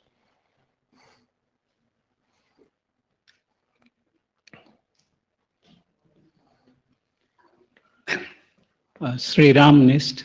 So since complex is removed now, should we have in the draft, like recommendation, what the router should do with regard to not use IOTC at all, or how to populate IOTC? If the IOTC is just a path attribute, so you are able to configure it with your per prefix policy. Great. Okay. If the roles are configured, the IOTC will be set automatically. So the draft will just do not cover the situation. We can make a clarification, configure it upon your policy if it's needed. You don't think the draft needs to say that if it is configured complex per prefix, in that case, the operator would configure it per prefix. Shouldn't the draft say that in that case, from the configuration, you can automatically set IOTC? It should say something along those lines, shouldn't it? If you are configuring your policy to set up IOTC, it is not made automatically. So automatically it is set if the roles are configured. So it's just an option. For example, if you have some complex behavior between you and your peering, not peering partner, but another complex partner. So you are able to set up IOTC according to your policy, per prefix policy. But the draft will not cover this part. So because there is no opportunity to verify this per prefix policy, we are just, okay, keep doing what you are doing. You can automate from configuration also, that once the configuration is set and the per prefix roles are set, from the configuration, you can automatically drive how to set IOTC, can't you? What do you mean automatically? I'm really missing your point. The software, the software, you can code it in the software, take the information from the configuration for each prefix, whether the role is, whatever the role is, and accordingly you can set the IOTC, can't you? My meaning of automation is that you are not configuring IOTC. IOTC is configured automatically from the roles setup. What are you speaking? Do not conflict with my view. You are just calling automatically if something is just configured in the configuration file. Yeah, my feeling is that configuration, something in the configuration doesn't mean that you cannot have code that takes information from the configuration to do what you need to do. With regard, what we are after all looking for is to have an intra-AS messaging from ingress to egress, and that messaging is IOTC in this draft, right? And someone else could be using community for that. So can't you? All I'm saying is that the software can look into the configuration and say that these are the per prefix roles, and accordingly I will set this IOTC or a community attribute. So that could be automatic. It doesn't have, it doesn't have to be BGP open necessarily for it to make it automatic. Okay, thank you. From my perspective, there is no need of per prefix roles. They just bring additional complexity to the draft and nothing else. Alexander Lemon, Curator Labs. Don't you think that examples of how IOTC can be used in complex situations should be moved to separate paper? No, I don't think so. It's just IOTC. It's just a flag. You know, it just shows that these prefix was learned from provider or peer, nothing else. So you're providing us a tool without giving instructions how to use it without harming ourselves, right? No. I'm speaking that there is no need to move it to the other paper. Maybe we should clarify it in the draft, but just another paper to cover only this. Does it make sense? That particular point you may want to talk a little bit more about specifics. Okay, offline. Okay. Job Snijders, NTT, from the I Talk Too Much department. Somewhere in the draft you say that, or the authors say, that if a open policy mechanism is used that is considered to satisfy the BGP reject RFC. I'm not sure if that wording is entirely appropriate within the context of what I think the open policy approach is trying to do.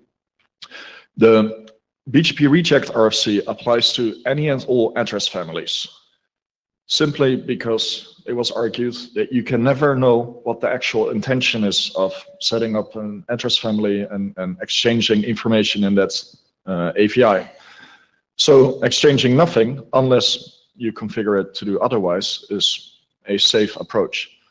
I think the open policy specifically applies to IPv4 and IPv6 unicast routes, and it would be not wise, I think, to open it up for any and all APIs. So the authors could consider the argument to limit it to v4 and v6. I misheard you or didn't hear you correctly, but are you saying this should be mandatory? Not anymore. Oh, okay. Yeah, I figured for backwards compatibility reasons, it makes sense to not have it mandatory. Yeah. Thank you for clarifying. Keyur Patel, Arcus. I'm actually in favor of making it generic and make it as a default policy for all the other address families where we don't see a need, but we see a need making it as a default, particularly for the VPN address families. So while the applicability is there, in my mind, from a code perspective, the code could signal and have different applicabilities for v4 and v6 because there are relationships. In VPN, you could use it at an inter-AS level in a different manner versus a PEC level.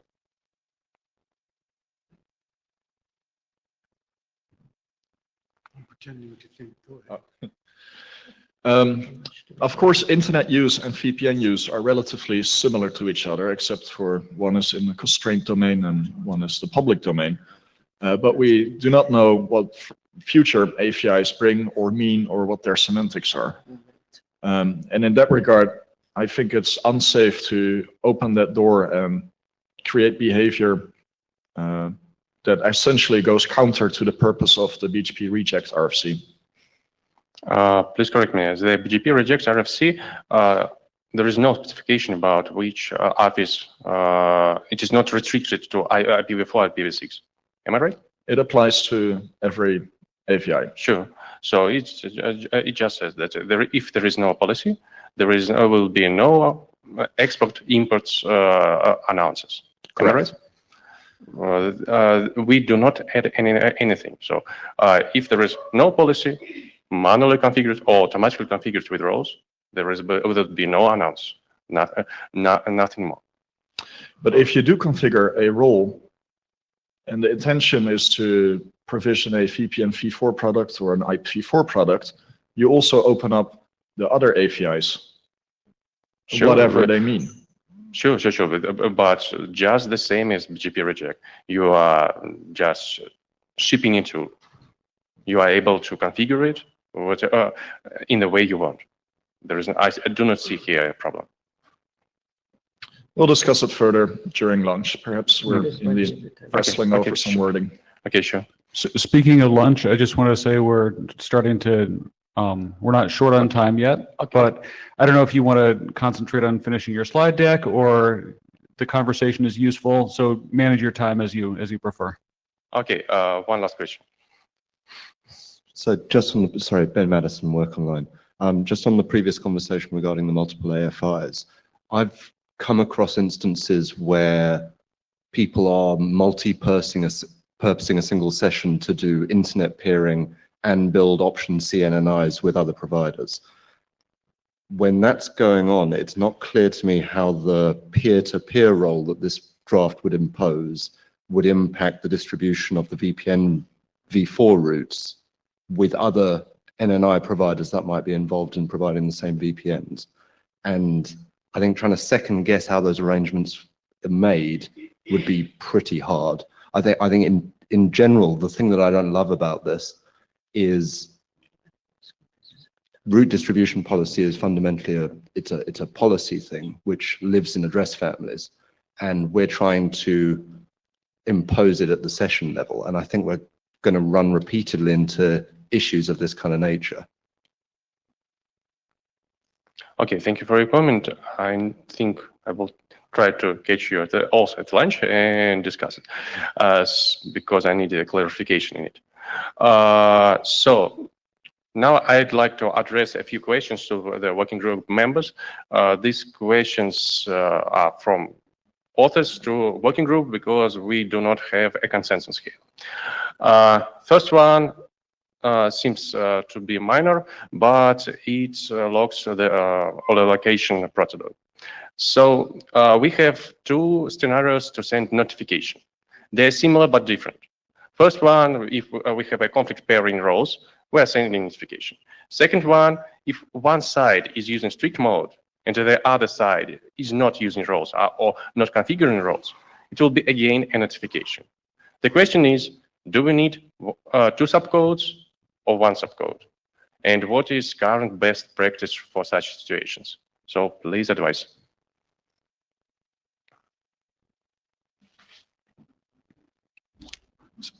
No best practice? Do whatever you want?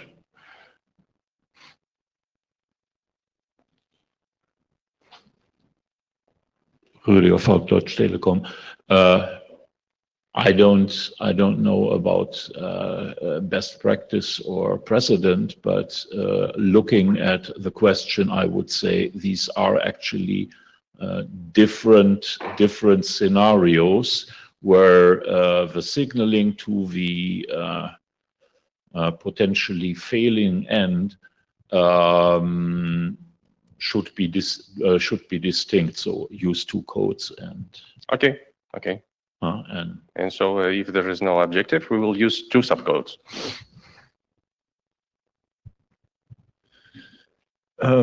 Job Snyders. On the flip side, the subcode within its context will mean something, and the site that is in strict mode can associate a different meaning to the same number than the site that is not in strict mode. I don't know if this is a big or a small registry and whether we are pressed for code points, but. Okay, sure. I heard privately several times a different opinion, but okay, let's keep moving with two subcodes. And now this, okay, Randy. It's a 128-bit registry, but you can only use the first 64. Okay, so the next question is a more important one. Imagine ourselves in a world when the roles are globally deployed. Do we need in this world a route leak detection and mitigation? Currently, there are two drafts that target these problems of detection and mitigation, and both of them have a side effect of revealing or giving some hint about peering relationships between ISPs. We don't have a consensus here. From my perspective, route leak detection and mitigation is also important. It is just to have laws about guns, and at the same time to keep selling the body armor which is needed for some nasty situations. And also route leak detection and mitigation could be helpful at the state of partial deployment, just decreasing the collateral damage. So please share your thoughts. Do we need route leak detection and mitigation if we will have route leak prevention?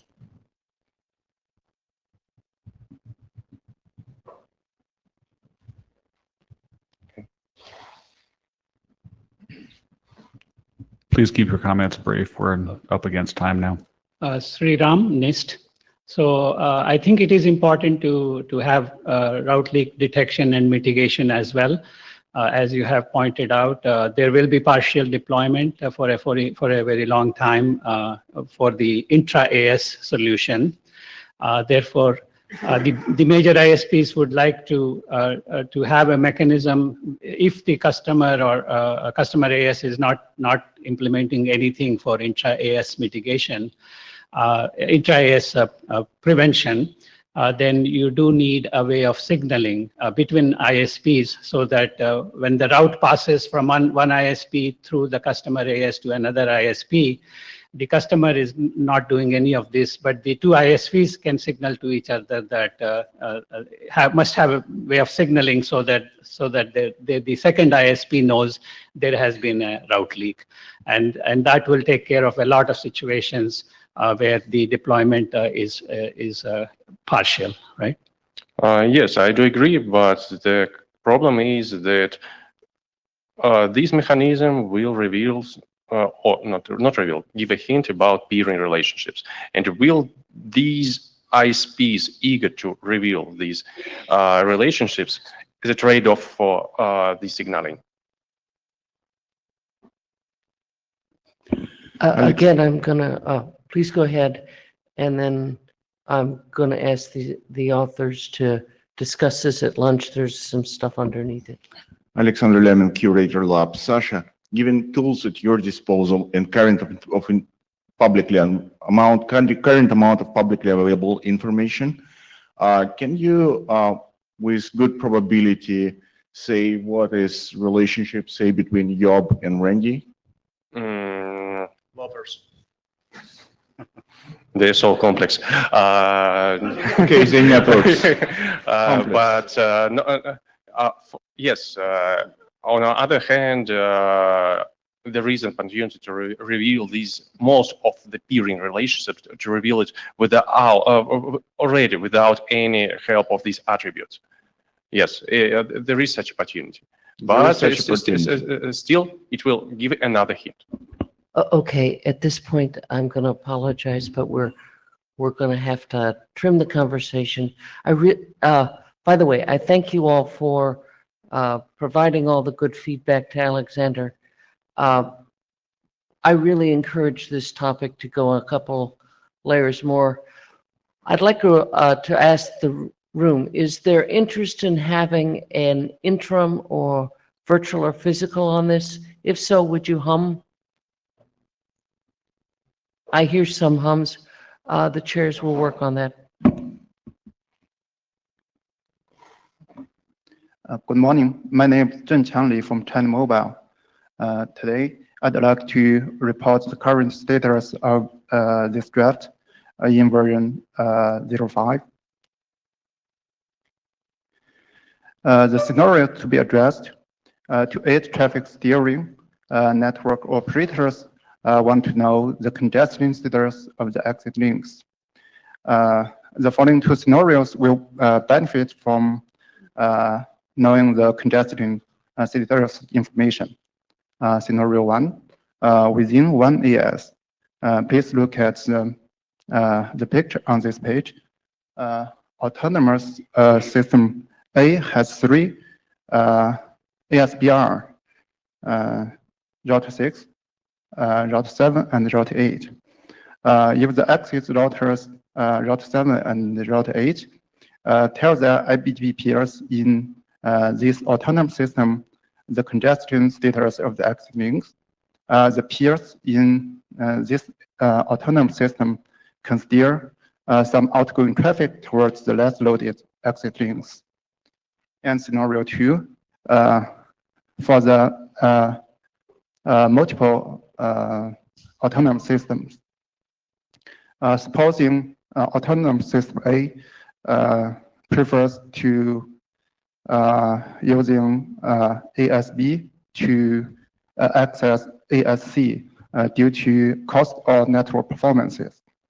If ASA knows the link between router 2 and router 3 is congested, it can steer some traffic towards ASC from going to ASB to the directed connected links between router 1 and router 6. Right?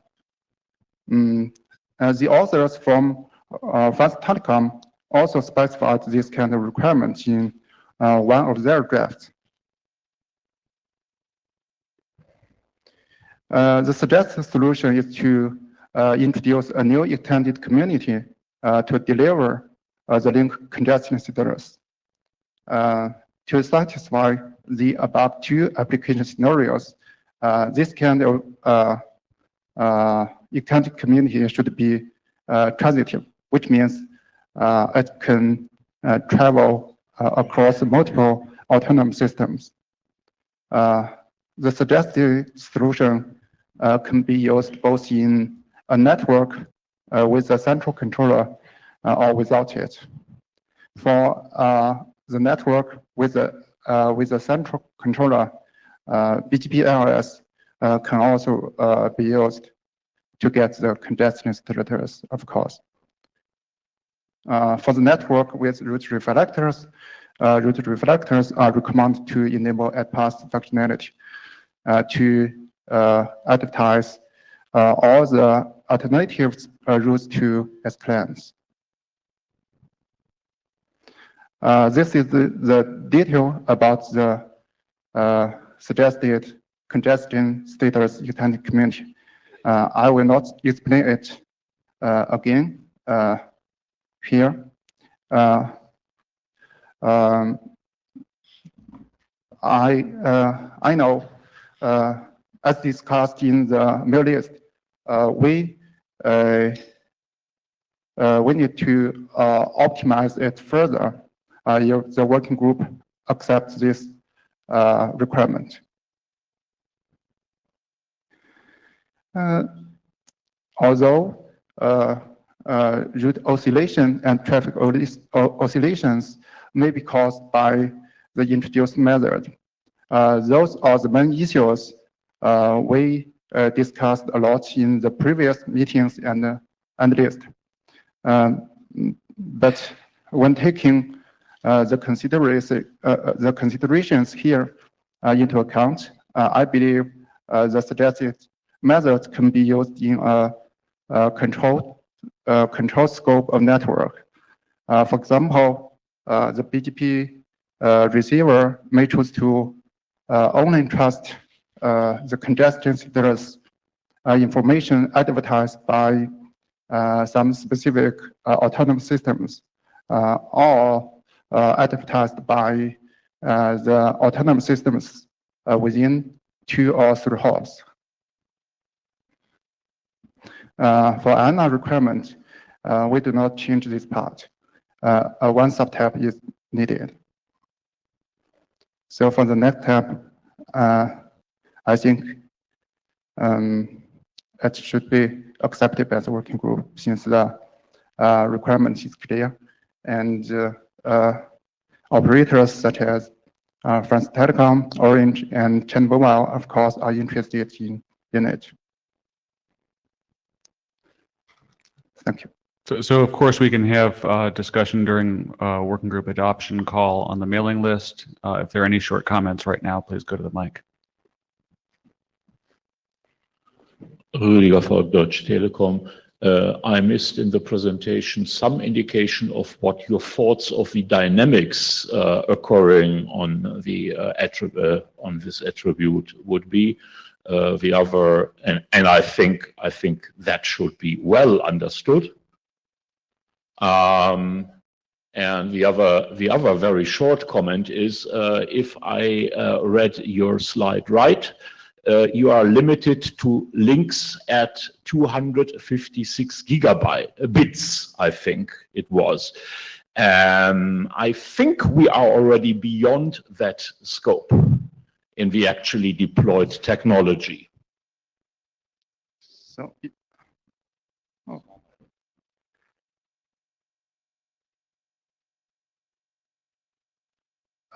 you mean the bandwidth in this fig?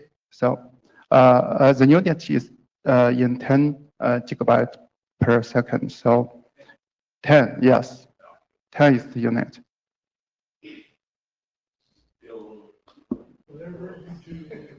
Still that would give this a very limited lifetime until being exceeded. Rudiger, and yes, I do agree that we need further effort to make the solution to be perfect. But here I want I want the working group to adopt the requirements, and we can work together to to optimize the solution, right?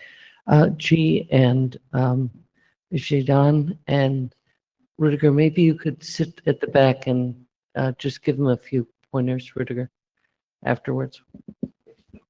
Yeah, we have been criticized in the past by people in this room for polishing drafts to the point where they're already done before we accept them as working group drafts. So just as a reminder, the the bar for accepting as a working group draft should generally be, we want to work on this problem. We think this is pretty much the right idea. Now, that's the point where we adopt it, and then we can polish it after that. I believe you're the next presentation as well, or are you doing the presentation, G? Okay, please go ahead with your second. Nilufar from Cisco. I don't get it why you cannot use mid or local pref attribute instead of defining a new external community. Thank you. Sorry? Was the question not clear? I'm not getting why you cannot use med or local pref instead of defining a new extended community. Large communities actually could do everything. And we have community container. What's it? So maybe I will consider to choose another community to deliver the congestion status, but the intended community is widely used. So to deliver the locally defined policies to the BGP routers, the BGP community container is also an optional solution. Okay, guys, we're going to have to go on to the next draft. Please, this sounds like there's lots of interest. I encourage you to, at the end of the meeting, go to the back of the room and have some good discussion. Thank you. Also, we have a working group adoption call coming. This would be the ideal time to engage with questions like that. This is second draft, popular to FIP action for flowback. Jadon presented this draft in the Chicago meeting. The main content of this draft is to introduce a bit, we call it F bit, in the traffic action extended community to indicate the associated specifications should be populated in FIP after appropriate process. So why do we want to do this?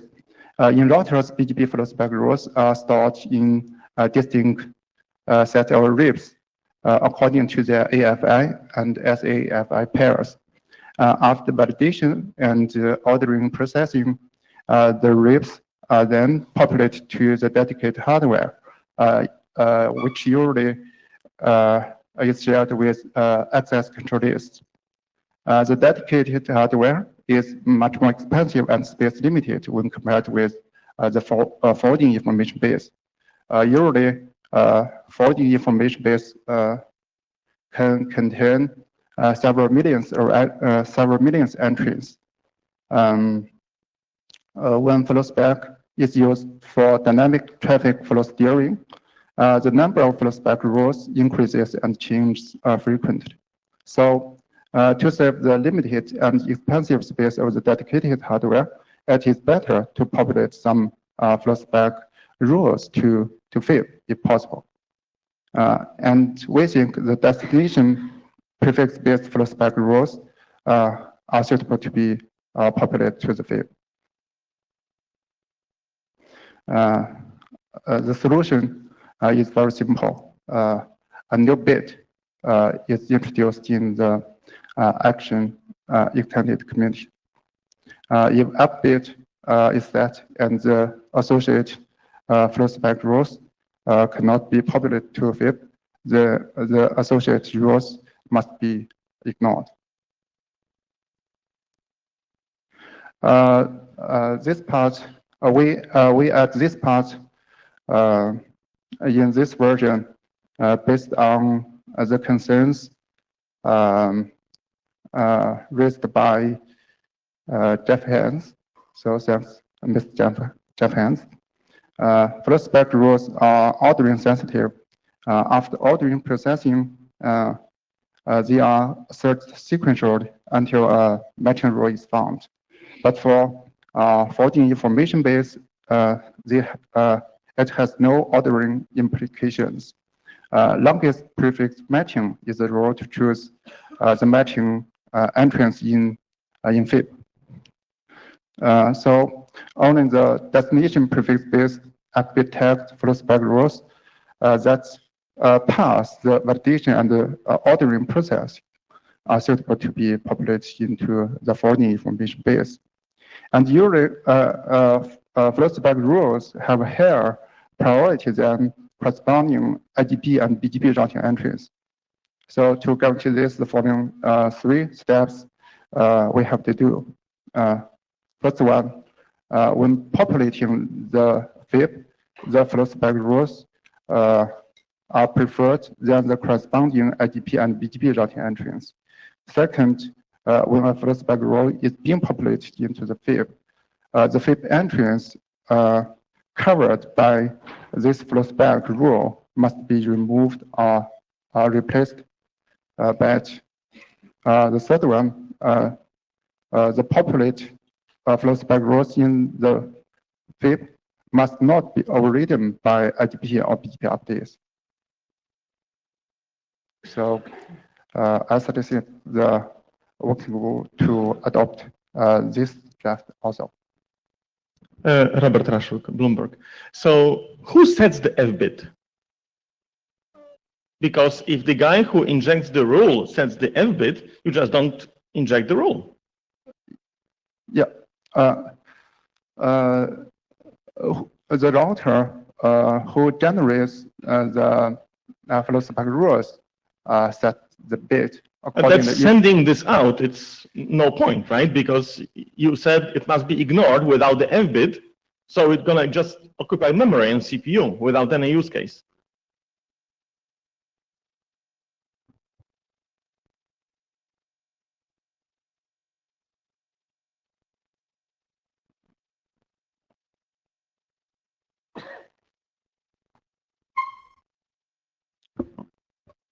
So there are no other comments. I guess we can take it to the list. Thank you. Robert, it might be good to ask the question again on the list.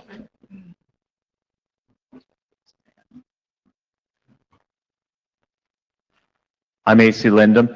Since the first version of this draft, Jeff has joined as an author and given us some very good feedback. And a lot of the changes in this version are based on discussions initiated by his comments. The requirements for this is a lot of times you want to discover your peers. You don't want to have to configure every peer so that you can have minimal configurations, especially if you're using BGP in a data center, as the routing working group draft, I forget, 76, whatever it is. So what this does is and you also want to be able to not only peer on the interface address, but the loopback addresses. And additionally, one thing we thought that would give us capabilities beyond what's currently being used is being able to learn authentication methods and potentially pass other state that you'd need to use those authentication mechanisms. Just as a review, we're going to use LLDP. That's IEEE 802.1ab. It's implemented on just about every vendor's routers and switches. There already is an IEEE mechanism for advertising organizationally specific TLVs inside of LLDP. Now, all we have to, and IANA, based on an an RFC. I guess I don't have the name, the RFC, but it was by Donald. So we already have an OUI for IANA. So all we need to do in order to do this that I can see is for us to add an IANA registry for IETF organizationally specific TLVs. The first one we'd add with this registry would be BGP config. And then we'd have sub TLVs, peering address, local AS, BGP identifier, this group ID, which I'm going to talk about more. This was Jeff's idea, and BGP session capabilities and keychain name. So in the last one, in order to peer on loopback addresses, and we discussed this quite a bit among the authors, was we were going to actually add and delete routes based on LLDP. And we decided that LLDP is really a discovery mechanism. Making it a RIP client isn't really a good idea. And I think that would also raise the bar on implementation of this. So we got rid of that completely. We're still allowing 2-hop peering via LLDP discovery, except we're making the reachability out of scope. So you'd have to have that through some other mechanism. And I also added a peering wildcard. This is similar to things that have been in other drafts for dynamic discovery of what address families are being used for peering addresses. So if you use the 00 tuple for AFI-SAFI, that means that you'll peer on all your configured address families. Now because this really, you'd only really want to use this because of the capabilities negotiation and things would happen. You'd only want to use it in deployments where the address families are fairly homogeneous, the mix of them. Secondly, for AS transitions, you can now advertise up to 2 ASs. We added an optional, these are all optional, added an optional BGP identifier sub-DLV. Of course, you learn it during the open, you don't really need it. But what we thought we could use this for validation, and also what Sean pointed out was you could have a local heuristic to not prevent, but decrease the likelihood of a connection collision by delaying, some random amount if you have the lower BGP identifier ID. And we've added this group ID abstraction. This would allow you to still have the flexibility of not have to configuring all your peering addresses, but you could have like templates for different ones, and you could use this purely local abstraction of the group ID, which is just a 4-byte number that points to something that characterizes that set of sessions. For example, if you're in the routing working group and you're following the data center routing optimization discussion, you could use it to characterize your northbound or southbound sessions, BGP sessions. And also we added an optional keychain name. I'm not sure if this is the right thing, but we have now, keychain is kind of a quasi IETF standard with the IETF keychain Yang model. And you could use that keychain with either MD5 or TCP/AO authentication. Next steps. It turns out that vendors already have some limited mechanisms. For example, a lot of people are supporting discovery of the link local address and peering on it using neighbor discovery, IPv6 neighbor discovery, and the router advertisements in neighbor discovery.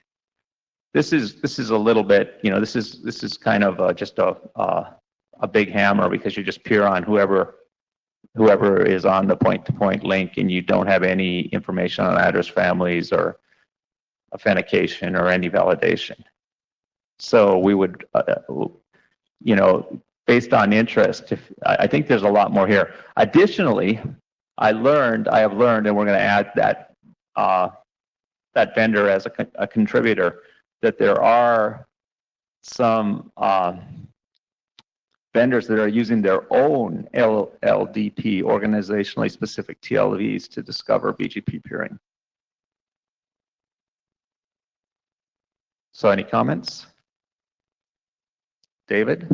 David Lamparter. So we are one of those implementations that can do that based on IPv6 neighbor discovery. I think it works based on RAs, so you Yes, can it actually does. enable that.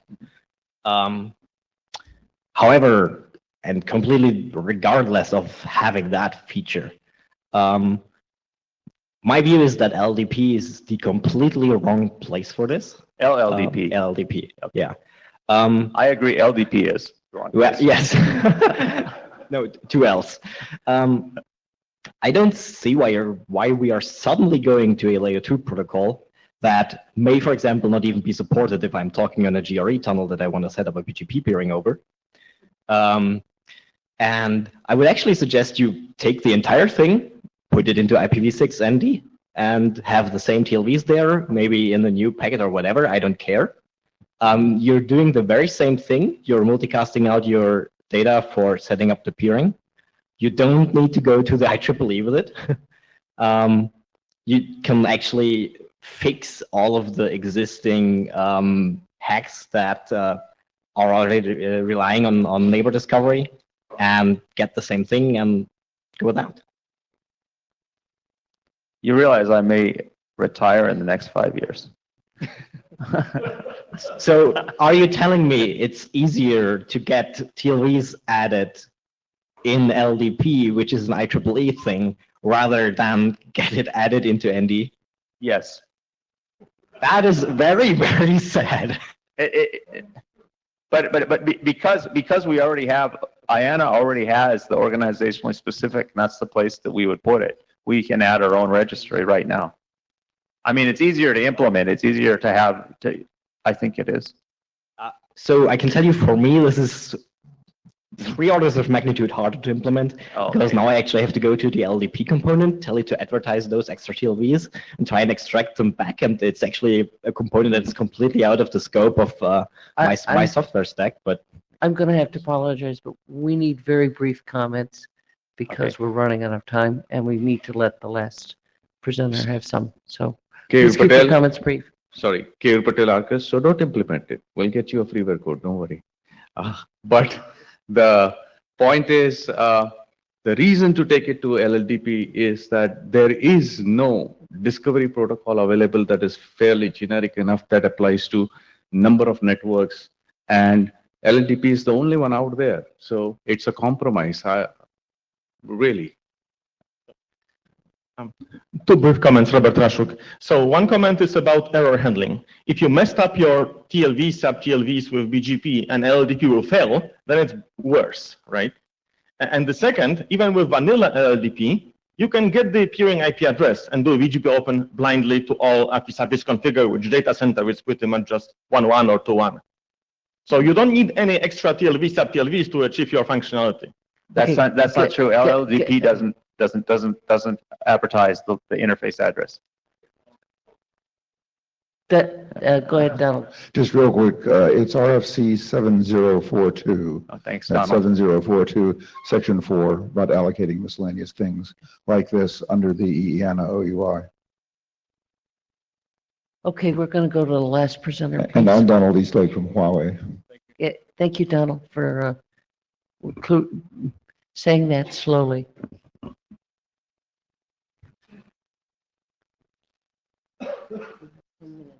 We run over. Okay, good morning. I'm Marcus Sun from Huawei company, and my colleague Burgess is online. And also there's a course or phone call from our Chinese top internet company, Baidu. So today we want to introduce a very simple method to help the hybrid scale data center to realize the fast link status. So nowadays, managing a large number of switching links in a data center from a controller is a difficult scale problem. So from our requirement of our clients, multi-hop BGP is more and more widely used due to BGP product pressure caused by point-to-point connection in a hyperscale data center. And also, it's true we have many solutions to solve the problem, but it has some limitation. For example, the BGP keep live mechanism and some other similar mechanism may result in high convergence delays And the BFD state monitoring, it may have too much operator error and a high cost of configuration of different devices and different ports. So our main goal is to use BGP community to instruct the router to automatically self-monitor links and allow the controller to send a single route update message just once and only receive link status changed when they occur. And also we want to improve speed of receiving link status change. And what we focus is to help those hyperscale data centers where BGP is used as a route protocol. So it's our solution. First step, the controller sends a route update message A1 to the first device, R1, and once again, the message is sent non-periodical just once. And the routers can establish a peer, and the message A1 contains a one-hop community attribute, and its prefix is used to identify device R1. And R1 will add a no export attribute in the message and it will be sent out. And the next step, R1 will send a message to R2/3 BGP, and then here we define a dedicated bit in communities attribute to instruct R2 to start monitoring its link, and R1 and R2 can begin to monitor all links between one another. Sorry. And finally, if link status changes, R2 sends a message back to the controller with either nonce or withdraw type. And when the controller receives route A1 update message from R2, so first it can locate corresponding link based on prefix and source IP in the message. And if the message is route nonce type, link status is normal, and otherwise link status is fault. And we want to notice here that we do not prefer any link detection mechanism, and the BGP implementation on a vendor device is free to activate any link detection mechanism it chooses. Yeah, that's all. Questions?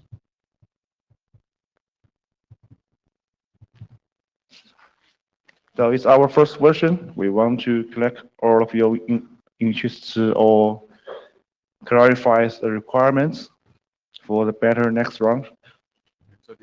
AC Lynn, this is just a quick one. I just read it real quickly and I didn't think too much about this, but I wondered, did you think about, since it's a controller mechanism, did you think about BGP-LS?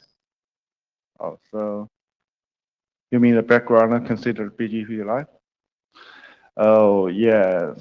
So, yeah, it's true. There are some many solutions to have, but we focus on the scenario that the multi-hop BGP in a data center. Yeah, so that is what the real problem in our client's data center. Yeah. Okay, and we have a comment from Meet Echo. So Burgess, you should be unmuted now. Hello, can you hear me? It's 2 a.m. in America. Yes, loud So and clear. just to AC's comment, we could use BGP-LS, but it's too heavy. What we're trying to do is automate the process of configuring BGP and a link detection together. And if a bit or a community can do it, that just makes the self-configuration much better. But there are many other ways. I mean, you could, if you think a little bit outside the box of BGP, you can do it with a proprietary protocol also. Thank you. No more questions? If there's no further questions or comments, then we're closed. One other question from the chair. Is there interest in having a virtual interim on the ability to work with connect link availability and BGP? Would we have a hum if there is? Okay, we'll take that to the list. Thank you. Thanks, everybody.